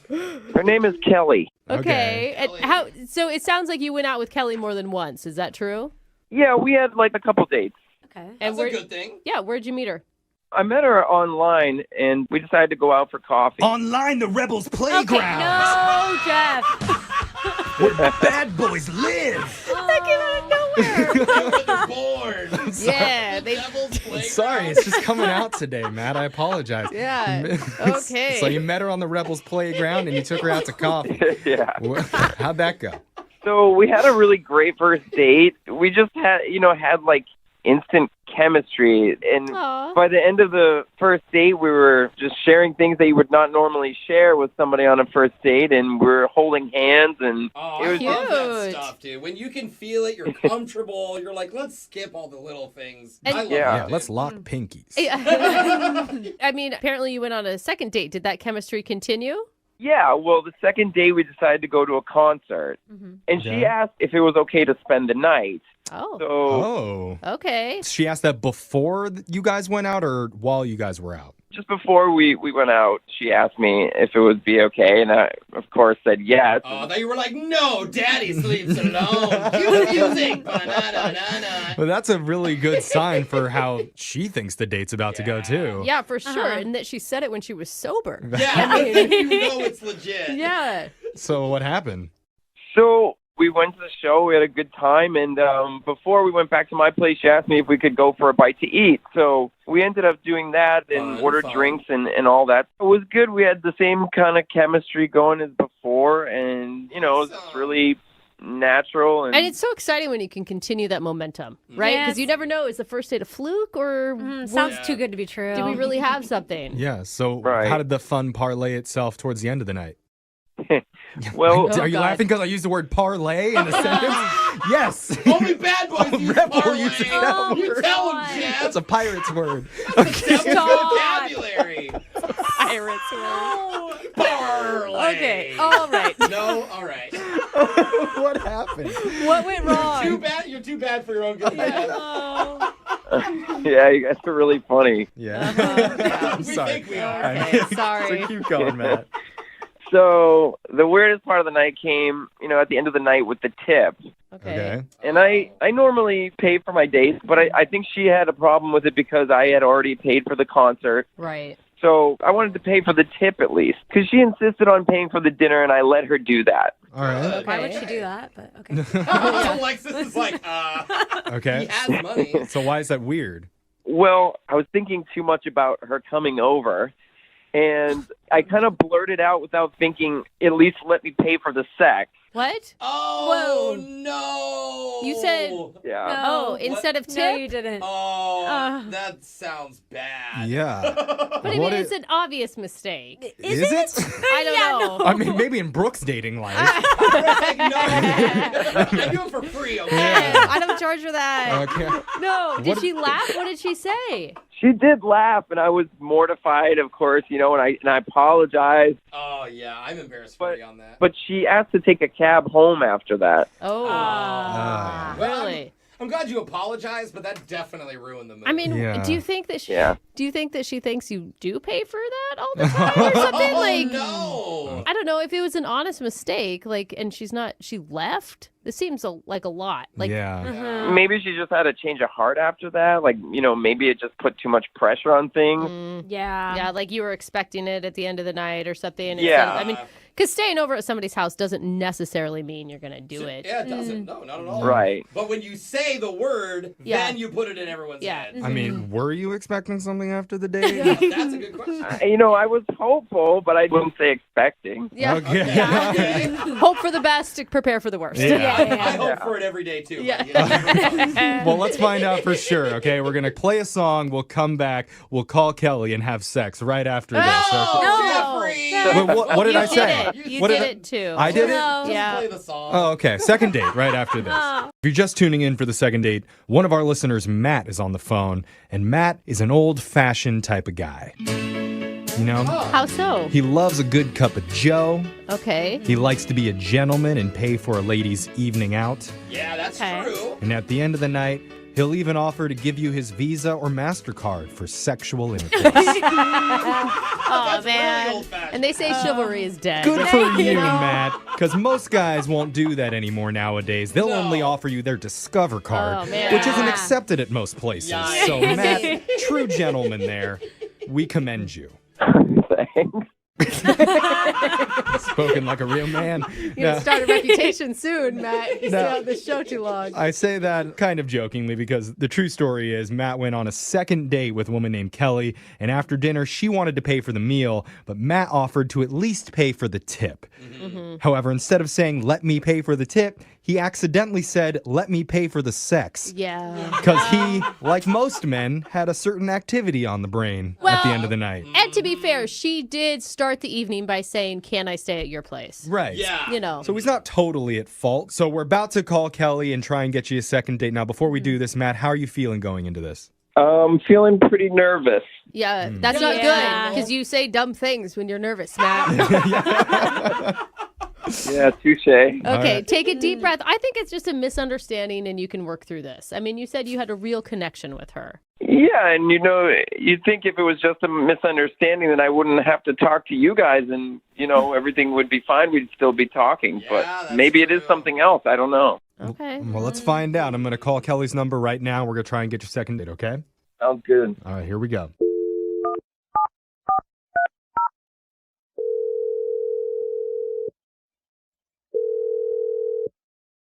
Hello? Hi, I'm looking for Kelly. Speaking. Who is this?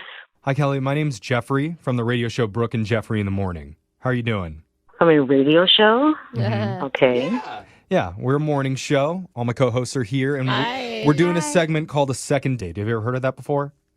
It does kind of sound familiar. I think one of my friends may listen to this show, maybe. Oh, smart friend. Like your friend. Okay. Yeah. She talks about all of the nightmare scenarios, and I mean, she tells me about them, and Yeah. Yeah. so why are you guys calling me again? Yeah. Well, because you recently went out with a guy who kind of described a nightmare scenario to us. Not just one date. He said you went on 2 dates. His name's Matt. Oh, Matt. Yeah. Matt thought that you guys, I mean, definitely the first date, just great chemistry. I mean, yeah, he was really nice on the first date, Yeah. but I don't know what else you're looking for. Well, Matt told us that after that second date, you haven't been calling him back. And he did mention that the dinner ended with a little bit of a snafu when paying the check. And he said specifically a snafu. Well, we said that. I mean, he's really embarrassed. Yeah, he felt really awful about how it played out because he says he meant to say, at least let me pay for the tip, and instead it came out as at least let me pay for the sex. Yeah. Yeah, he feels bad about that. Like, that was a total mistake on his part. He just had a lot of stuff on his mind. It was a slip-up. It was, a total slip-up. He feels terrible. But if he didn't say it on purpose, then why did a condom fall out as he was saying this? Oh, hey, hold on. Oh, my God. Wait, a condom fell out of where? Yeah. What was happening? His wallet. His wallet.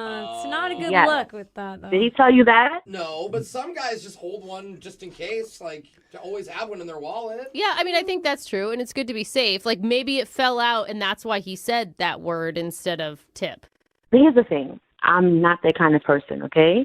When the condom slipped out and he said what he said, it's just like, well, who do you think I am? Yeah, I mean, that looks really bad. I would feel that way, too. I mean, if it played out the way that you said that it played out, that sounds really awful. It's almost like he took out 2 fingers and made a circle with his other hand. My God. And was like, let me pay. I mean, it's similar. Similar, but that's not the impression that he gave us. This is what happened. This is my account, and this is why I'm turned off by him, because the only reason why I asked him to stay after the concert was because, one, it's really far from where I live, so it's a good drive across town. Okay. Yeah. 2, I had to work the next day.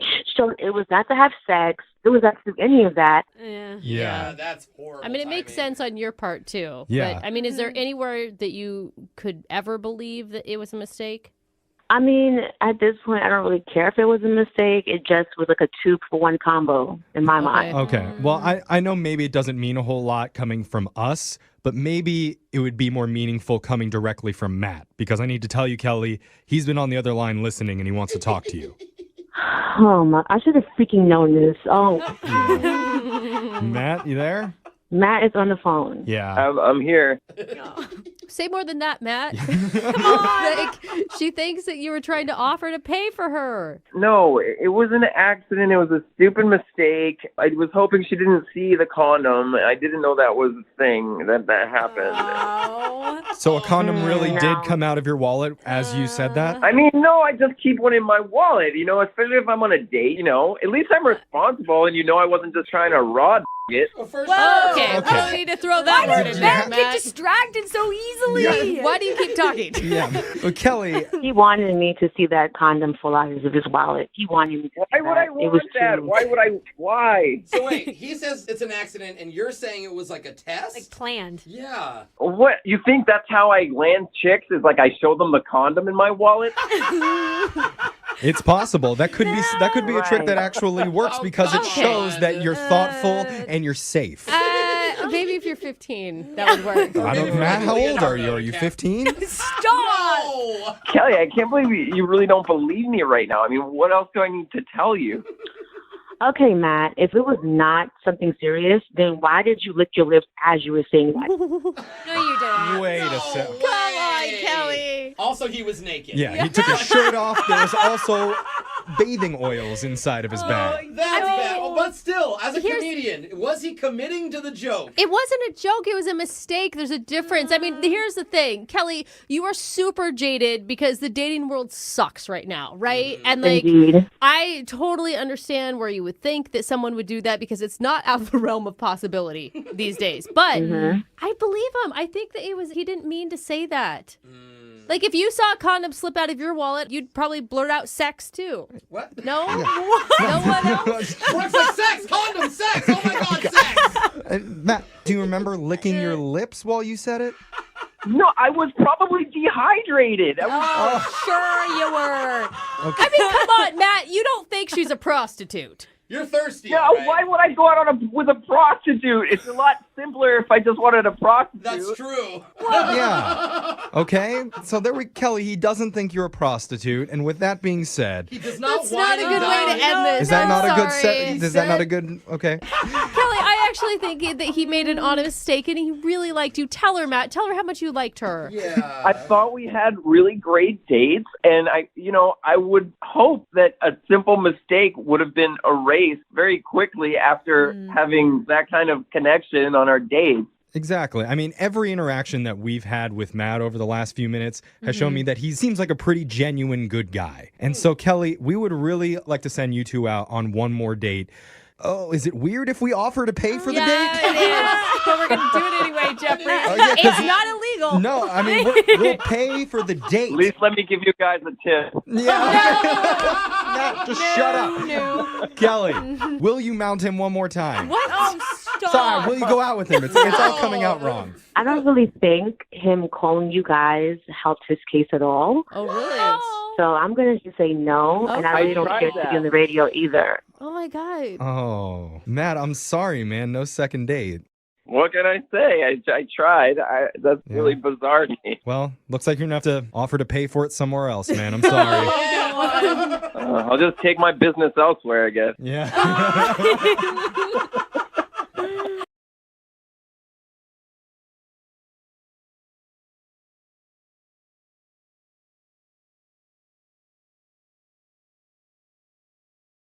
Today's second date is going to be a little different than any other second date we've ever done on this show before. 'Cause normally, the people we call have been out together on one, maybe two dates. But the couple we're speaking with today are already engaged. What? That doesn't work for this segment. Aren't they disqualified? I'm not sure why we need to intervene on this, but let's speak with the future groom, Matt. Matt, Mazel Tov. Mazel Tov. Good morning, guys. Thank you for taking my call. Yeah. Tell us more about what's happening with this situation that you're in. Well, we were calling a girl named Leslie. Please, wait, hold on. Is it your fiance, though, or are you seeing somebody else on the side? Oh, it's complicated. Oh, my God, you cheater! We cannot do this. I don't want to do this. No, so listen, she's a girl who I met on Tinder. What? Why are you on Tinder? You said you were getting married. Let's hear Matt out before you jump to conclusions Matt. here. Hang up on Matt. I hate Matt. I'm with Brooke. Hold on, Matt. Let's hear your story. Please don't hate me. This is already very difficult. I already do. Okay. So you just need a little bit of backstory. So Tinder, when I first started it, it wasn't really working for me like the first couple of months that I was signed up for the service. But then I was getting a few matches because I had changed my profile picture, and the pic that I donned. You're welcome. I sent you that picture of myself, and I know it got a lot of hits for you, so. Yeah, no, it was great. They were like, wow, you're way more handsome now. And I was like, yeah, no. No, I put a picture of myself in a tuxedo getting down on one knee as if I was proposing to whoever clicked on the picture. That's kind of funny. Okay, except for, are you engaged? No, I am not engaged at this time. Oh. That was the part that caught her attention. She reached out to me and she asked me, like, why was I in a tux and who am I proposing to? So I said very cleverly, to you. So you're not a cheater. It's just a gimmick to get more swipes on Tinder. I like him now. She thought that was very funny. Yeah. So then I came up with a great idea for a date for her and I. I was like, listen, what if I took you to a restaurant where I propose to you? Because, of course, it's going to, be a fake proposal, but if we do it in the middle of the dinner, it'll not only be kind of funny, but, you know, who knows? Maybe we'll get some free stuff from the restaurant. Like, This guy's a Well, so your first date idea was to propose to her? Fake propose. fake propose. She was well aware that it was a fake proposal. Dude, and it's a cute story. Like our first date, we actually kind of got engaged. Doesn't leave much room for growth, though. Like on the first date you propose, what do you do for date number 2? I love it. Well, and hopefully you're not a man that would actually propose in a restaurant because, come on, guys. Oh, get more original. Wow. I'm just saying. Yeah, to all our listeners who've proposed in restaurants before, Brooke hates you. I don't hate you, but you could have gotten a little more creative. Doesn't take it back. Well, okay, Brooke, where did you get proposed to? What magical place was it for you? In the woods. Oh! And then we got lost for 45 minutes because my husband was so nervous. He didn't really keep track of where we were walking to. You can't get lost in a restaurant. Wow. Yeah.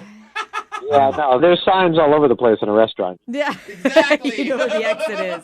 So wait, so she was down for this? She was up for it? He was down for it. We did it. We went to the restaurant. I got down on my knee and gave like a little speech. Everyone started clapping, and there were like big applause. I mean, it was absolutely hilarious. That's amazing. I even got like a fake diamond ring to really sell it. Oh my God. It's like taking your like fake birthday to a whole nother level, right? And the plan worked because the restaurant gave us a free dessert and a free bottle of champagne, so it was totally worth it. She completely oversold it with like fake tears and clapping and all that stuff. Like, it was just great. This is amazing. That's really funny. Romantic? I mean, it's fun, right? I mean, they were both involved, so it's not like, I mean, she's not calling you back because she actually thought it was real or something, right? So here's where we hit the snag.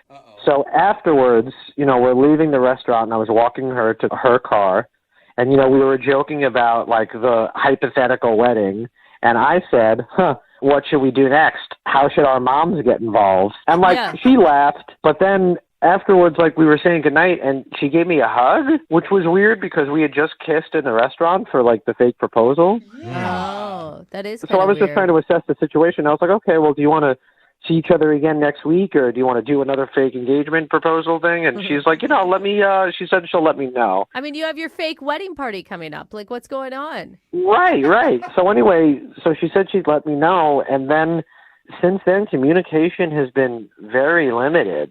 Well, I mean, you already proposed to her. She needs to make the next move, if you ask me. You're putting in all the work here, dude. I mean, you're probably right, but, it's hard for me because, she seemed so down for the first, bit of this thing, and now when I just added this, stupid little, it's just such a dumb, I regret it so much. It's well, God, why did I have to take the bit there? I just want, because I really did like this girl. Yeah. You're right, though. If that's it, that's the reason after all you guys just did. I don't know. I'm just trying to collect my emotions right now because I started off really hating you, and now I'm really rooting for you. It's just like your real marriage, Brooke. You're going to have to give me a second here to have any opinion. All right. Well, we're going to play a song, come back, and we're going to call your future bride-to-be right after this. All right, Matt? All right, thanks. All right, hold on.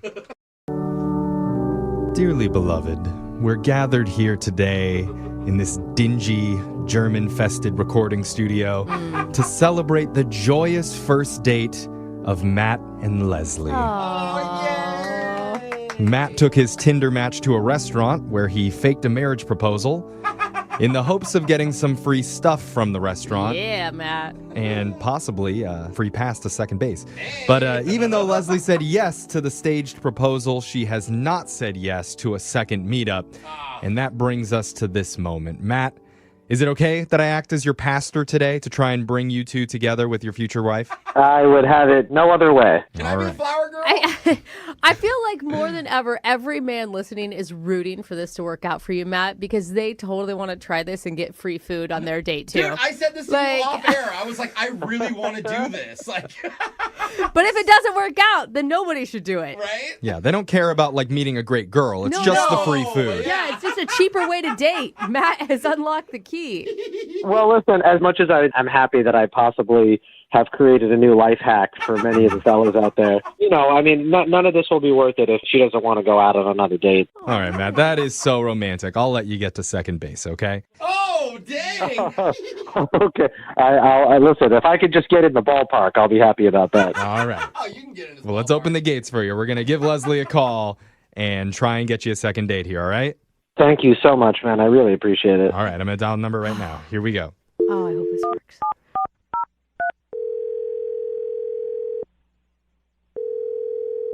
Hello. Hi, can I speak to Leslie, please? Yeah, this is Leslie. Hi, Leslie. How are you? This is young Jeffrey from the radio show Brooke and Jeffrey in the Morning. Okay. I wanted to let you know I'm making this call in a tuxedo right now. I'm down on one knee, and I want to ask you if you'd make me the happiest man in the world and do me the honor of saying yes to being in a second date. What? Don't say no, Leslie. You can't say no. You're a yes girl. She doesn't know what's going on. Yeah, I have no idea what's going on here. That's a yes? Yeah, it's a yes. Oh, she said yes. Yay, She said yes. I have congratulations. no idea. Okay. Oh, Leslie, you just made me so happy. Okay. I'm glad you're as amused at us as we are of ourselves. Maybe I'll just let you know what's going on. We're calling on behalf of one of our friends named Matt. He told us that he recently went on a date with you. Okay, yeah. Is this making a little bit more sense now? Yes. All right. Yeah. Oh my God. And he told us a story about the fake proposal, and he is the cutest thing ever. And smart. Wow, yeah, it was probably the craziest date I've ever been on. It sounded pretty out there, but he's confused because he felt like it was a fun time, but ever since then you've been ignoring him and he doesn't know why. Okay, so that's why you guys are calling me. Yeah, we're hoping to get some answers for him. I mean, you could understand why he's like not getting it. I mean, you agreed to a fake marriage proposal at a restaurant. You seem pretty, I don't know, down. Yeah, it was crazy, and it was definitely entertaining. Like, it was funny. I've never done anything like that before. Oh my God, what were you thinking when he was down on one knee in the restaurant? I mean, I was just kind of going with it. Like, I thought it was pretty funny, and, like, it was just really creative, you know? I've, like, dated a lot of guys off Tinder, and, like, no one's ever been that creative. You've never had a guy fake propose to you on a first date before? Gosh. I know. The dating pool is so lame these days. So what's the deal? Why aren't you talking to Matt now? You know, I don't know. Like, everything was, like, really funny, but then it was just like a red flag, and like I didn't really want to say anything to him. I don't even know if it's like the type of thing that you say, to be honest. Did it freak you out? Like he was being more serious than you expected him to be or something? Is that what you're saying? No, like I knew it was a fake proposal, you know. I was like going along with it too. Like it was funny, but it was like when he pulled the ring out, it was like in this little box, and it was just like so freaking sad and pathetic, like this ring. And I know it, like people around saw it too, and were like, "Oh God, he got her that ring." What? And it was just wait. It's fake. It was a fake ring though for your fake wedding proposal. Yeah, who cares? Okay, but like other people saw it, and like you guys weren't there. Like it was just embarrassing. And the thing is too is like he kept going on and on about how good it looked, and can you believe this is fake? And I don't know. It was just like a huge turnoff. Wait, the fake ring for your fake marriage proposal was too small, and that was what turned you off. No, but it embarrassed her in front of everybody. Thank you. How does that embarrass you? It's a fake ring. This is all a setup. But they don't know that. But even if it was a real ring, who cares the size of the ring? Like, I mean, but now I'm starting to judge you over a fake marriage proposal. You know, it was like a combination of the ring and like how he was trying to sell it to me. Like, I feel like if he ever really got engaged, that he might even try to like pull off a fake ring thinking he can get away with that. And I'm just not cool with that. It just seemed really tacky and like not classy at all. Not classy. It seemed tacky and classy when you agreed to try to get free dessert out of a fake proposal. Well, you know who I'm sure didn't think it was tacky? Oh my gosh. I bet Matt thought it was pretty damn classy, don't you, Matt? What? Wait, he's on the phone? Yeah, he's been listening on the other line this entire time. Matt, she wasn't impressed. Hey, Leslie. Hi. Oh my God. I'm sorry. I didn't realize you were on the phone. That probably was not easy to hear. I'm just, I'm kind of confused. Like, you're not calling me back because of the fake ring? Like, is that really the issue? Matt, it was like really pathetic looking. It was just embarrassing. And no, but the thing is that you thought it was good. Like you mentioned like over 4 times, like, wasn't this awesome? Like then the ring looks so good. The ring. And I honestly didn't want to see that ring ever again. No one's going to see that ring ever again because it was a fake ring that no one is going to actually propose with. Was that people in the restaurant and the servers and the management, like they all saw it, and I could see in their faces they were like, "Oh my God!" No wonder they gave you free food. Exactly. It was pity food. It wasn't celebration food. Is that what you're saying, Leslie? Yes, that's what it felt like. It wasn't a celebrate. It was like, oh, this poor girl. Like, look what she's. I'm sorry that the bus boys judged you and that upset you. But listen, I stand my ground. That was a nice ring. Any girl would be lucky to have a ring like that. No, they would not, Matt. No, they wouldn't. And if you do another fake engagement again, don't think that ring was going to be good enough. Oh, wow. Are we really fighting over this? How about this? When I do another fake engagement, I'm not only going to reuse that ring, but I'm going to get a sister ring that looks just like it for the wedding. Oh my God. That's not going to be my wedding. Well, I don't know if you're going to have a wedding, Leslie, because apparently these rings aren't good enough for you. I don't know. Oh my God. Don't go through a fake separation. This is not okay. We're getting fake divorce. Yeah, okay, fine. I don't want your stupid ring, Matt. You know what? The engagement's off. You know what? I'm keeping the ring, and if you have a dog, I'm taking the dog. None of this is real. What is going on, you guys? How did this It was happen? supposed to be fun. It was supposed to be silly. No, he plays like he's really nice. You know, that was another flag I didn't tell you guys about. When he was doing his whole speech about, oh, you've always been there for me, the wedding to Mexico, and we met at the bakery, and on and on. It was too good. I was like, this guy is a freaking liar, and I can't trust him.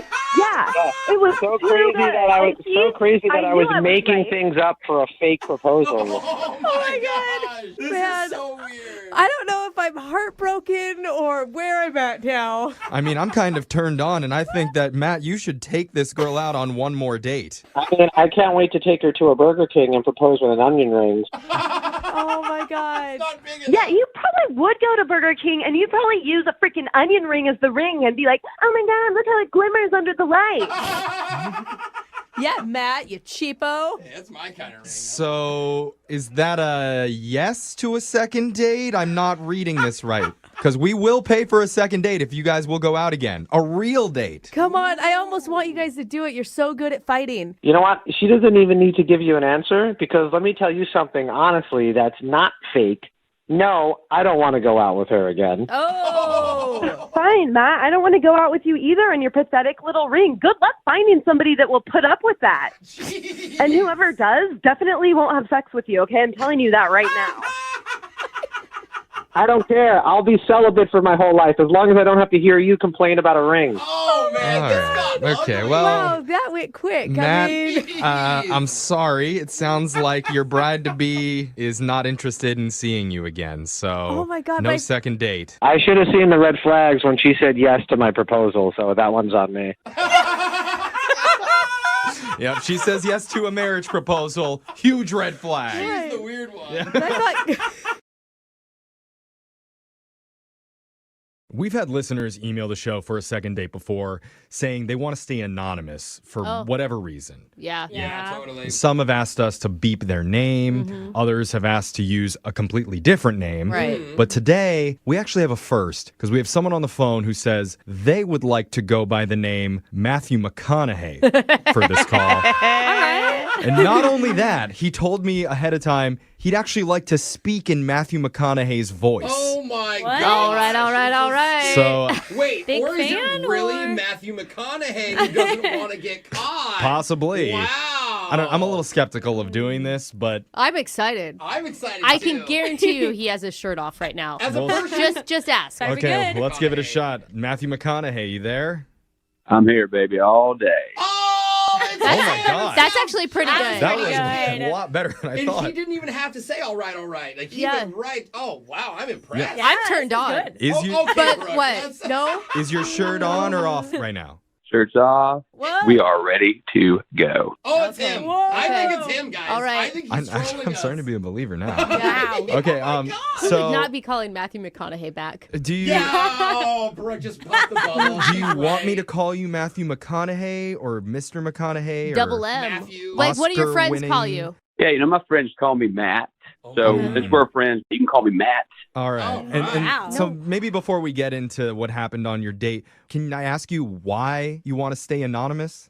Well, that's a great question. I think the reason why is because I can't. a lot of my friends listen to this show, okay, and they would recognize my voice if I drop this whole Matthew McConaughey thing. Don't make it sound. I want it to be real. So I'm living in this bubble where I'm really talking to Matthew McConaughey. So I don't like it when you talk like Brooke, that. I'm going to spray you with some water. You need to calm down over there. I'm just about ready to take my shirt off. I know, I can tell. All right. Well, Before this gets any weirder, maybe we should just start to ask you some questions here, Matt. What's the name of the woman that you went out with? Her name is Teresa. Okay. Teresa. Okay. And where did you meet this Teresa? So I was getting my haircut at a barber shop that will remain nameless. Okay. Supercuts. I would love that so much. Hey, we just found out George Clooney uses the Flowbee. Yeah. Okay, so it's not that too far off. All right. Was she your barber? No. So I was getting my haircut right, getting the do right, and I saw this girl walking along the street going inside a coffee shop, and I said, Matt, who was that girl? I followed her into this coffee shop, and I sat my caboose down on a chair, and I just looked at her. So did you approach this Teresa? Absolutely, yeah. I was like, I do not approach women like this, but she was so gorgeous that I just walked up to her and I said, listen, baby, look at that sun. This is the last time I want to look at the sun without knowing your name. Wow. What? Okay. I was following you to there. Now I can tell this What isn't did you Matthew just say? McConaughey. Hi, I'm Matt. What's your name? Yeah, you lost me. She laughed, broke the tension, and she decided to go on a date. And I was absolutely excited about that, obviously. Why wouldn't you be? So where does Matthew McConaughey like to take his women for a first date? So I picked her up. We drove actually to a gaming place, billiards, video games, all that kind of Oh, man. Oh, wow. I thought for sure you would be on a beach. I mean, that's where you belong, but okay. All right. That's a good date. Gives you something to do since you guys don't know each other at all. How'd it go? It went well. We were vibing, going back and forth, trading jokes, smiles, all things good. Playing a little game of pool, though, I did. I'm a strong guy, I'm not going to lie. And I hit the billiard ball a little too hard, okay? And it kind of jabbed her right in the shoulder there. Oh. What? You hit her with a ball from the pool table? Ow. That's right, yeah. Most women would love to get hit by one of Matthew McConaughey's balls. Not that one. No, that sounds really painful. You know what? It gave me an opportunity, though, to comfort her, which was great. It's hard for me to take this date seriously. Yeah, when you say it like Matthew McConaughey, I'm like, that's fine, great. But if I heard your real voice, I'd be like, you messed up. Yeah. So were you able to salvage it after the ball fiasco? Yeah, we went outside and I planted one on her. I'm not going to lie. She received it well? She received it well. It was What? Weird. That's a weird question. the kiss well. I don't know. I wonder, did she kiss you back? Like, I don't know. It's been a long time since Brooke had a first kiss. So she doesn't remember. Normal people say, was it a good kiss? But that's normal. Yeah. I'm flustered. I'm talking to Matthew. Okay, you guys. Yeah. How was the kiss, Matt? Oh, man, great question. It was like all the lights on the street turned green. You know what I mean? It was a go-go. Moment. I don't know what you mean. Mind-altering, hallucinogenic type of a kiss. It was like butterscotch on the side of a hot day. You know what I mean? It doesn't make sense, but if you think about it too hard, but it sounds good. I like butterscotch. I don't think about it too hard. Sounds good to me. Why do you think she's not calling you back? I have no idea. Maybe that billiard ball kind of knocked something loose. I don't know. Her shoulder loose? I don't know. She can't use the arm to dial. That's the problem. There we go. Yeah. All right, Matt. Well, This is so fun. This is really fun. You hold tight, okay? You do your Matthew McConaughey thing for a while because we're going to play a song. We'll come back. We'll call Teresa for you, and we'll try and get you a second date, all right? All right. There we go. Hold on, man. We're getting tons of texts to 78592 right now. A lot of our listeners are convinced this is the real Matthew McConaughey on the phone. He's good. He is pretty good. And if you're just tuning in for the second date, one of our listeners wanted to stay anonymous so his buddies don't recognize him. But instead of just bleeping his name or using a different one, he wanted to go by Matthew McConaughey and actually speak in Matthew McConaughey's voice. And not only that, describe his date as if Matthew McConaughey were on it. It's been amazing. Right? Yeah. I'm very, very impressed. But Matthew McConaughey met a woman named Teresa recently. When he spotted her across the street, followed her into a coffee shop and asked her out, ended up taking her to a gaming hall where they played air hockey and billiards. By the end of the night, he did manage to get a kiss. And before we call her, I need to know, Matthew McConaughey, what name should I say contacted us when I get her on the phone? Because it'd be awkward if I said, a guy doing a Matthew McConaughey impression wants to get a hold of you. You can just tell her my name is Matt, if that works. Wait. Is that what she'll know you as? Yeah, how would she know Matt? My real name is Matt, and the voice I'm doing is Matthew. Big difference. Okay. So getting closer and closer to being the real thing. Yeah. Wait, can I ask one more? Are you going to talk in the Matthew McConaughey voice when it's your turn to talk to her? We'll see how it goes. It's going to be a surprise.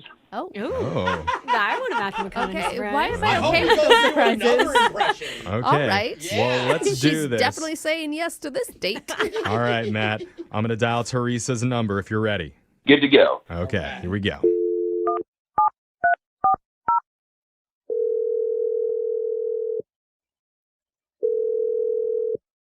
Hello? Hi, is this Teresa?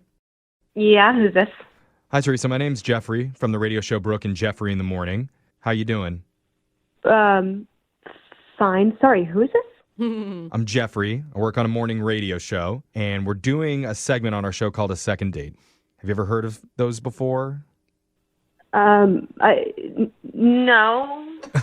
It's a segment that we do on our show to help people with their dating lives. Basically, if you go out with someone and afterwards, if that person's not calling you back, you can email us and we'll call them for you to try and help them figure out the reason why they're not getting a call back. Okay. That makes sense? Yeah. So the reason why I'm calling you is because we got an email from a guy named Matt, and he's trying to get a hold of you. Okay. Yeah. You remember Matt? Oh yeah, of course. That was pretty recent. Yeah, right. You guys went out and played pool and stuff? Yeah, so he told you about the date then? Yeah. I mean, he gave us a lot of the details and said that he met you at a coffee shop and then you ended up going to a gaming hall, played a bunch of games, and he had a very descriptive way of describing the kiss, but he said it was very good. Do you agree with him on all that? Sure. I mean, it was a fine kiss. This is so weird. Did you like him? I mean, were you into him? Well, the thing about Matt, I mean, so he approached me in a coffee shop and he was really nice. Like, that's what struck me. I'm usually not one to sort of say yes or give my number out to a random guy who approaches me, in public. I mean, speaking to him just in the little bit that we have, he sounds very charming. If I do say so. He had some line that was definitely one I haven't heard before, something about I don't want to look at the sun without knowing your name. It was very sweet, and he came off very genuine. Confusing. I mean, if that was sweet, he must be really hot. Yeah, true. He's a good-looking guy. Yeah. It sounds like part of his game is to confuse women so that they don't know what to do except go out with him. It's working. Very effective. Well, he got the date, so. Yeah. There you go. So the whole reason that we do this is because you're obviously not reaching out to him afterwards, and he's trying to figure out the reason why. He was really sweet at the coffee shop, but I just got to say, when we went on the date, it felt like he was just trying way too hard. He likes to do kind of voices and impressions.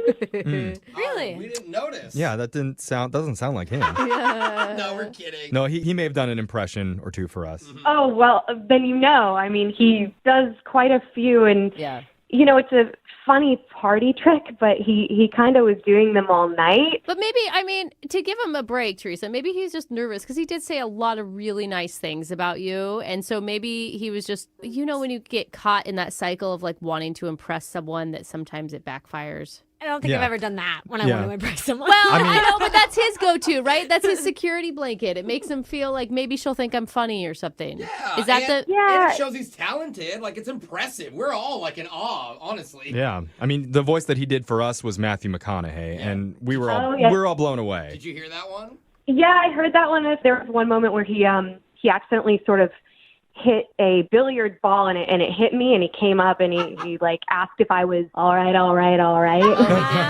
Okay. Okay. That was after I'd been spending a lot of my evening already with Matthew McConaughey, and I was like, when is Matt gonna arrive, you know? Oh wait, so like he did Matthew McConaughey a lot on your date too? He did. He also did a fair amount of Tim Gunn. Wait, the fashion guy? From Project Runway? Yes, from Project Runway. Okay. Those are two very different people. Yeah, was he good at it? Yeah. He was pretty good at it, but, you know, I would be asking something like, about his family, like, are you close with your family? And I get an answer that was in the voice of Tim Gunn, and it was just sort of hard to get to know somebody that way. Yeah. Or take it seriously. I mean, he could be telling you something deep about his family, but if he's doing it as Cookie Monster, no one's gonna, take it for real. I wonder if he knows that. If he knows that he was kind of blocking himself on the date. Right, because how do you get to know him? I mean, I don't feel like I know him at all. Know him, right? Right, Yeah. the real him. Yeah, the real man. But why get to know him when you can know Matthew McConaughey? I love it. Alexa's into it. Well, maybe we can get to know Matthew McConaughey a little bit deeper because I need to tell you, Teresa, Matt is on the other line listening. And he really wants to talk to you. No, he's not. No, Yes, he is. I'm serious, he is. I feel like we have a lot of people on the line. I know. You know what I mean? Matt, you there? Or is it Tim Gunn? Yeah, who is it? Hey everyone. Hey Teresa. How are you? Oh, it's still so Oh cool. my God. Hi. Listen, I don't want you to freak out or, worry. I'm just doing this voice because I know a lot of people, my friends and family, love this show. So they're gonna they're gonna know who the real me is on this, and I don't want that. I think they know you do this Yeah, already. right. They're still gonna know it's you. I mean, I think, Matt, you have to drop it at this point if you actually want the date. Yeah, be real, be mad. Did you hear what she was saying? I did hear it. I acknowledge it. I don't necessarily think I need to drop anything. Maybe outside of the show I can drop it. We can have a conversation, but not right now. This is going too well. Is it? You're laughing. We're making it worse, Teresa. Look, the reason that I was kind of bummed out is because I really did want to go on that date with you, and I really did want to get to know you. What do you think about that, Matt? The voices you get to know me through the voices. Maybe it's a defense mechanism, but we can work on it. That's the guy. What's his name? Wait, now you're Tim Gunn? Well, yeah, sure, I can be Tim Gunn. Oh, I don't like that. Nope. But Alexis is like, I'm freaked out. I mean, it's a pretty good Tim Gunn impression, but I don't think Tim Gunn is someone that women want to go out with all the time. What she's saying is she wants to go out with the real Matt. What about Adam Sandler? Ooh. Adam Sandler? Okay, we're getting worse. It's See, going downhill. this is what I'm dealing with. He won't stop with the impressions. Yeah. Oh my God! I will tell you though, I have a husband who won't stop with the dad jokes, or and it has been long before he was a father. Yeah, and the Matthew McConaughey is much better than hearing dad jokes all day. Yes, So you're coming yes, out on it is. top here, I'm just- Teresa. It's out of a good place, at least. I mean, look, dude, you're obviously really good at the impressions. Yes, but- and I love to do them, too. Oh my God. I love to do them. Oh my God. it's really good. I would date Tim Gunn before Adam Sandler. Yeah. Oh yeah. I mean, Matt, be you. Did Yeah. you not hear what she said? She said she likes you. She said she wants to know you more. If you asked me out again as yourself, then I might say yes. I mean, it could not be more clear Yeah, come right on, now, Matt. Matt. Like the clarity is there. Your set is over. Show's done. Now it's time to be real. yeah, don't worry about your friends and family judging you. Worry about Teresa judging you right now. Yeah. You're right. I can drop the facade, the voices, and I should just be myself. That is a horrible Betty White impression. No, honestly, I'm listening to his voice and I'm like, is it supposed to be a celebrity I know? Or is this really who he is? This is my real voice. This is my real voice. This is Matt. I probably lean on that stuff a little too hard, but it was because I was nervous, and I just wanted to make a good first impression, make you laugh, and maybe I took it too far. But I would love to get to know you for real, Teresa. Oh, that's better than any impression you could have done, bro. All right, there it is, Teresa. He gave you the real voice. What do you say? We'd like to send you out on a second date, and we'll pay for it. I would love to go on a second date. Oh, you guys are cute. That's right, baby. That's all my kind of head. No, Matt. Oh, God. All right. Sorry. Okay. All right, so you guys are going to go out again. You did it. I'm excited. Congratulations, Matt. All right. All right. You got to drop it before the date. When you're picking a restaurant for a first date, what criteria do you tend to look for? Ooh. Depends on the date. No fluorescent lighting. Yeah, I mean, are you looking for a place with a nice atmosphere and romantic setting? Uh-huh. Do you look for a spot that does live music and entertainment? Oh, that's always fun. Yeah. Do you look for some place that has a dollar menu and toys with the meals? Depends on the person, I'm telling you. I saw 2 7-year-olds in big wheels pulling through the drive-thru the other day. So romantic. That's cute. Hopefully they go out again. But it's different for everybody. And one of our listeners, Matthew, sent us an email asking for help. And in it, he said he has a very unique and genius way of choosing where to take his dates. So I'm excited to hear it and maybe learn something useful. Yeah. Matthew, welcome to the show, my friend. Hey, guys, thanks for having me. Yeah. We'll get to your date strategy in just a second. But first, tell us about who we're going to be calling today and where'd you meet her?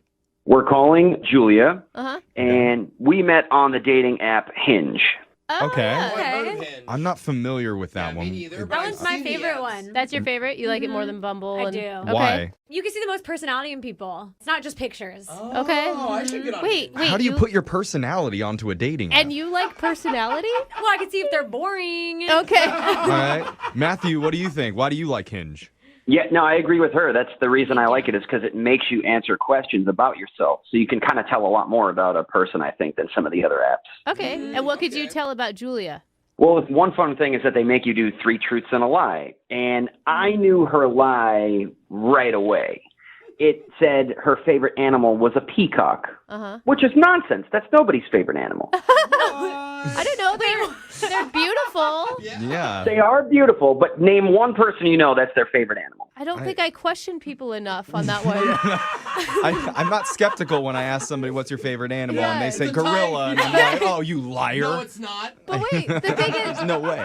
you were right though. Julia hates peacocks or something. It's not that she hates him, but that was her lie. It was not her favorite animal. Okay. I mean, that's a good start to your relationship if you're already able to call her on her BS. Exactly. I mean, obviously, you guys started off with a good connection. What did you guys end up doing for your date?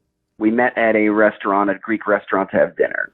Okay. Okay. Greek food. And how did you choose that place? Because you said you have a unique way of choosing. Oh, yeah. Yes, I do have a unique way of picking a restaurant. Okay. And sadly, I think maybe this was my downfall with her. Okay. Uh-oh. One thing I do is I wait until the restaurant has experienced like a problem, like a public foodborne illness or something. What the heck? No, just hear me out. Hear me out. Oh, my gosh. Okay. I wait because then afterward, 1, the lines are always shorter. For a reason. True, yeah, for All a right. reason. Right. But 2, the kitchen is going to be immaculate and on their best behavior because they just got in trouble. Because the health I mean, department was just there. You hope, but that's why restaurants get shut down all the Yeah. time. Yeah. They do get warnings. They get warned, and then they don't follow up on the warnings, and then they get shut down by the health department. Well, yeah, I don't go when they are shut down, though. I wait until they're cleared and reopen, and then I go. Oh my I god! see the logic here. Yeah, but I you see it, but I'll, you said it may be your downfall. Please tell me this didn't backfire for Julia. Was there like a big F on the front door before you walked in from the health department? No, they had a passing grade, which I thought was good. Honorable. Good. Oh, I would have been Honorable. like, oh, passing grade. This place is not good enough for me. So wait, what happened? What went wrong? Well, they brought out our entrees, and then it came up, like, how did I pick this place? Because we were having a nice time. So you told her. I did. I told her. Yeah. Oh, yeah. Oh. I worked at a restaurant that had like mice run on the food line, and we didn't even get shut down. So to get shut down scares me. Matthew, do you want to know the name of that restaurant just in case? Future date? Second date. Yeah, you can give that to me off the air when we're done. All right.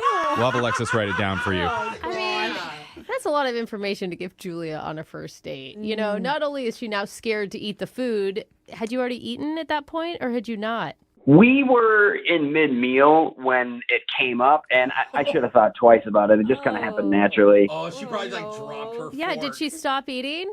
She did slow down pretty hard. Took a break. So yes. Okay. Ouch. Oh man, and then I'd just be sitting there scared, like, am I gonna get food poisoning? You start in 30 thinking you're minutes? sick. Yeah. And it's not that you're cheap because it's like the same price. Yeah. When you... Well, no, actually, I mean, to be fair, they had slashed the prices a little bit. to get people in the doors. I got it. Discount It's first like the date. gas station sushi. Were you able to get the date back on track after revealing that to her? I mean, we changed the subject, and I thought we had a good time. But at the end of the night, she got into her Uber, and she kind of left in a hurry. Yeah, I mean, you could see where that'd be a red flag. I mean, you obviously know that maybe you shouldn't have brought that up on the first date. I mean, I guess so, but we did have immaculate and exceptional service. We had like 3 waiters at our table basically the whole time. There was nothing else for them to do. They had nothing to do. Yeah, because no one else was there. There may be a reason. Yeah. I don't know. It could be something else. So that's why I was calling you guys. I was hoping we could find it out, and maybe you guys could help me get an answer from her. I feel like this is more of a health and welfare check than it is a... Yeah, who knows? She may have gotten something, and that's why she left in such a hurry. Are you guys going to be shocked if we call her and she's like, oh, I loved the cheap discounted Greek food. That wasn't it at all. I'm going to be shocked. We'll find out. Let's play a song. We'll come back. We'll call Julia for you, and we're trying to get you a second date, all right? Great. Thank you so much, guys. Okay, hold on. If you go to a restaurant and you see a little sign up in the window giving it a D rating, remember that D stands for date worthy. Hey, D equals diploma, too. That's right. Means you're going to pass. At least it does for one of our listeners, Matthew. He recently went out with a woman named Julia and took her out for dinner. And in the middle of the meal, he told her about his unique method for choosing where to eat. He purposely seeks out places that have been shut down recently for health violations. Because when they reopen, they have no wait time, the chefs in the kitchen are on their best behavior, and the food is sometimes even offered at a discount. Yeah. And after sharing all that information with Julia, she kind of lost her appetite and ended up leaving shortly afterwards. So now he's reached out to us asking for help. And I'm wondering, Matthew, did you ask our morning show for help because we have a D safety rating and we just reopened? Well, you guys did say that D stands for diploma, but also for delicious, right? Okay. There we go. And dumb, but... You know, I actually think that this could work out for you because we are her security blanket. Because we will give you guys a date at a restaurant that has a good rating with the health department. At the end of this, she can't say no to that. Oh, I thought you guys were giving gift cards and I could use it at any place that I wanted to. No, it's normally like a No, Red Robin man. Olive Definitely Garden. not for you. Stop going to these places. I'm sure we can find a spot that was recently shut down and get you a gift card there, let's though. not do that. If you really want to, we want to help our Oh listeners my out. God. He's Well, like, it's just a mild case of Giardia. It's fine. Yeah. All right. So you ready to do this, Matthew? I'm about to dial Julia's phone number. Sounds great. Let's go. Okay, let's do it.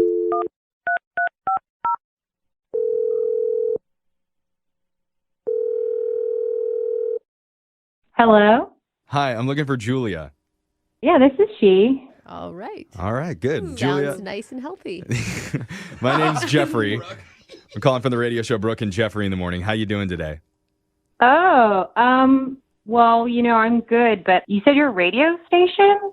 Uh-huh. We're a show. Yeah. Not a whole station. Well, we are the station, let's be honest. Come on. Let's I give like that ourselves some confidence, credit. Jeffrey. I Hear like that. Management, if you're listening. Yeah. But we do a segment on our show called The Second Date. Have you ever heard of that before? Now that I think of it, I have a friend, I think, who likes those segments. Oh, good. So somebody emailed us after they went out with you. His name's Matthew. Yeah, I know who he is. Okay. What was that? Ugh. Well, I heard that. Matthew told us a little bit about your date together, and he admits that he may have made a couple mistakes. just about the possible salmonella that you may have gotten from the restaurant. I mean, what Brooke's talking about is that he shared with us his strategy for choosing a restaurant, and he said he told you about it during the date too, where he's trying to pick out places that have recently been shut down for health violations. Oh, yeah. Yeah, he told me about that. And, you know, Right. the thing about it was the timing he picked to tell me. It was like when our entrees came out and we were in the middle of eating our food. I know. Yeah. You think you have like a bomb in your stomach that's going to go off later. I think he just felt connected to you, though, and he wanted to share and be 100% honest with you and, you know, have a nice moment. Yeah, Jeff, I like Not everything needs shared. I mean, he knows that it was a mistake. That's the thing, Julia. He knows he shouldn't have told you. He feels like that he does this often, and it's a very safe practice, according to him.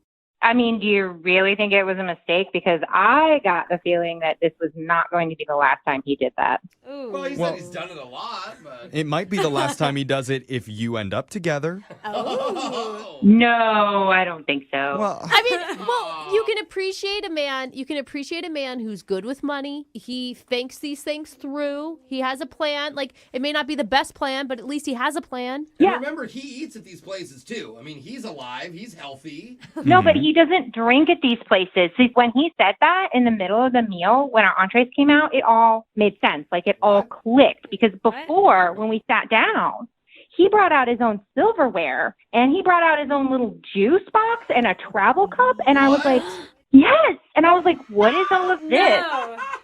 Oh. And every time I asked about this weird stuff that he was bringing, that he didn't bring any for me, he was like, oh, it's just this thing I do. Don't worry about it. Oh, that's why. Oh, he brought his own set of silverware and didn't have anything for you?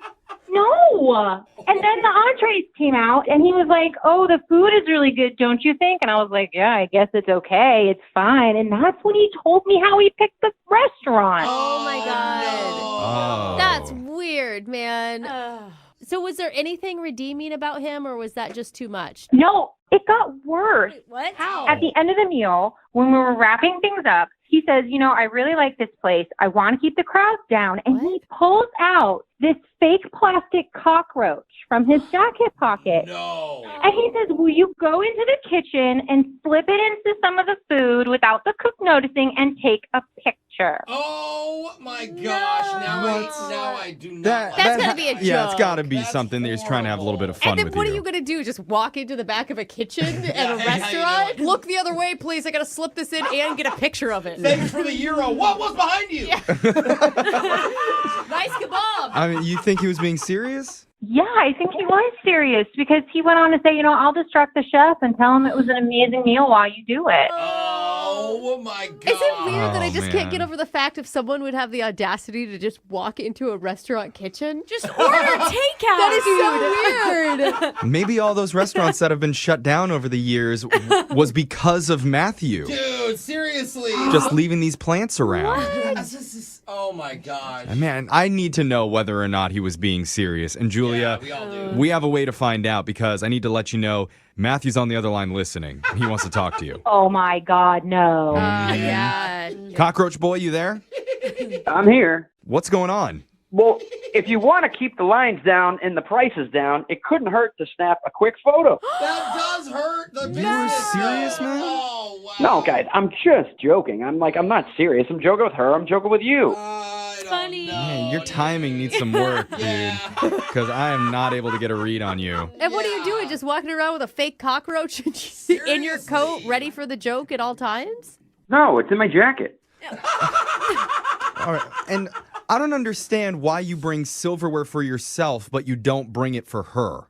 Well, I told her I was quirky. I particularly like that silverware. It's more contoured to fit my hand. I will say a good fork in the hand feels so nice. I mean, Julia, wait. I'm not joking. Oh my God. Julia, things taste better when they're off of certain material. Do you agree with that? Brooke is high. I'm not. You guys seriously don't think it was because the place got shut down and that's why he wanted to bring his own utensils? That's exactly I mean, that's where my mind goes. You're not going to get sick from the utensils. You're going to get sick from the food. I mean, everybody knows that. Don't trust Brooke. She brings in like old cabbage and crawfish salad. I'm just saying, I get what he's saying. And I don't think that's a reason to hate on him, Julia.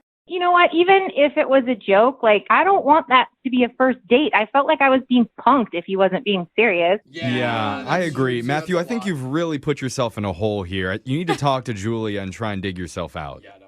All right, well, I'm really sorry. I didn't mean to, ruin our first date. I thought other than the cockroach bit, we had a pretty nice time. What, is that true? I mean, it was a weird date, and I mean, he's an okay conversationalist, and he's got a funny sense of humor, but it was just too weird. Yeah, but weird isn't always bad. I'm just saying, weird can be good. Like, if you give weird another chance, maybe weird grows on you. I mean, as long as you go out on a date with somebody and they're not sniffing their fingers, that's a good thing. Hey, That's a there's good nothing date. wrong with sniffing your fingers. I actually agree with Jeffrey on that one. That's right, you I think weirdo. that it's Thank you. nice. What is wrong with you people? What else do you guys need from me at this point? Well, I need to ask you something, Julia, and that's, would you be willing to go out on one more date with Matthew? We will pay for it, and we'll make sure that it's at a place that has at least a B rating or higher.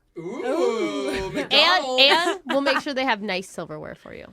Honestly, I think because of everything he did, you guys should just give me the gift card so I don't have to watch him bring his own silverware and everything, you know? You just haven't had the right spoon. Once you have the right spoon, you'll understand what Matthew's talking You about. want to know how I know you're getting old? Literally this. Just telling you. Oh, man, He's on to something. I had the sweetest knife in my hand the other night. So Matthew, man, I'm sorry. It sounds like she's not interested in seeing you again. Bro. I could bring you silverware. No. I don't think it matters anymore.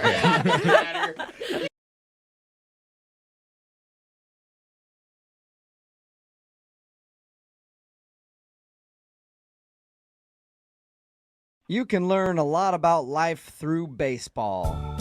You know, when life throws you curveballs, you knock them out of the park. Sometimes you step up to the plate, you swing, and you miss, but that's okay. Or sometimes you're the pitcher, and sometimes you're the catcher. Either way, you're gonna have a good time. Those are some famous sayings from baseball, and I bring them up because the guy on the phone for a second date today, his name is Matthew, and he met the girl that he wants to call at a co-ed softball game. What's up, Matthew? How are you? Hey, I'm doing pretty good. How about you guys? Pretty good. Were you the pitcher or the catcher that day? I mainly bat and, play third base, but...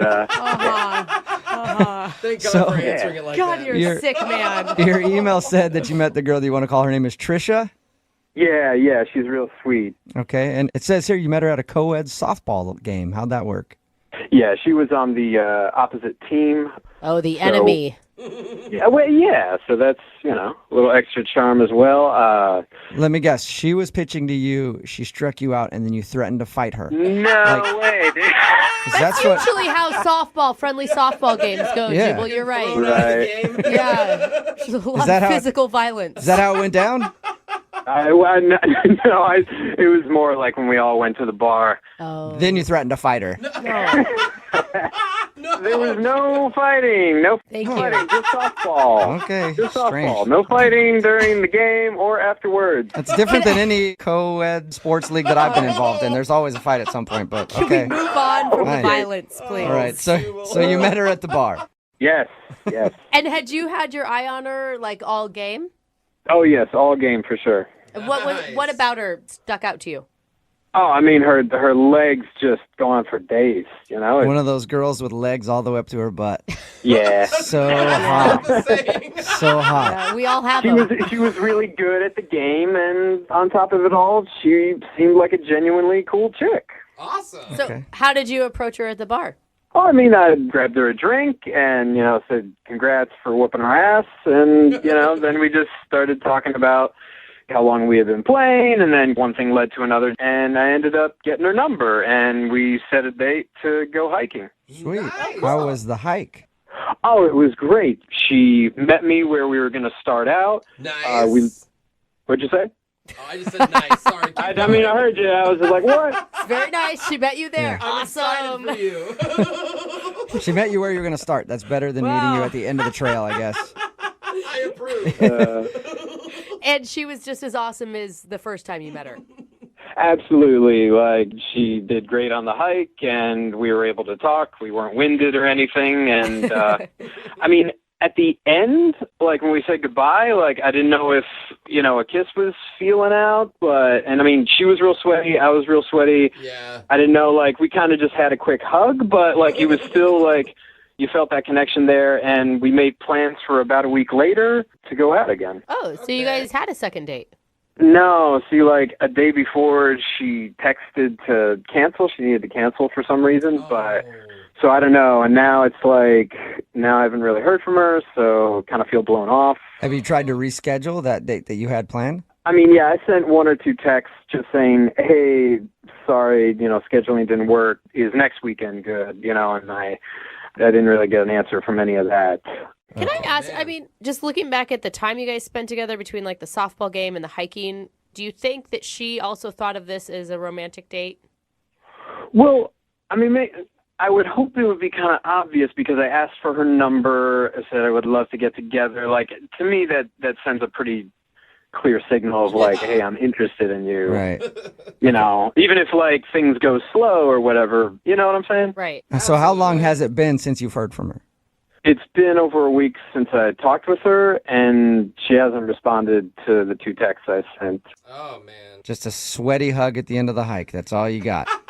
Yeah, right? All right. Well, we'll play a song, come back, and then find out if you got a second date or if you get ditched. Thanks, man. All right, hang on. I got to say, I'm skeptical of you, Matthew. Am I suspect? Yes, you are. For what? Well, we do a lot of these second dates, all right? And everything always sounds normal until we get the person on the phone, and then something weird comes out, okay? Now, you said that you met this girl at a co-ed softball game. You went to the bar after, asked for her number, and you guys went on a hike and had a great time, and nothing weird happened. That is all true. Okay. Well, if I call her and I find out that you've been going to all of her games since then, dressed up like... No, buddy. I will be 100% honest with you. That thought did cross my mind. Okay. But I denied it because I didn't want to be a creeper. All right, good. I I picture you in the stands like an NFL quarterback's mom with her name on your shirt, sitting there like, "Go Trisha, that's my girl." So, oh my God! You promised me you haven't done that. I have not done that. All right. He still doesn't trust you, No, just so still, you know. Still, I'm a little weary of you. I'm gonna dial the phone number right now though and get her on the phone and find out why she's not calling you back. Okay? All right.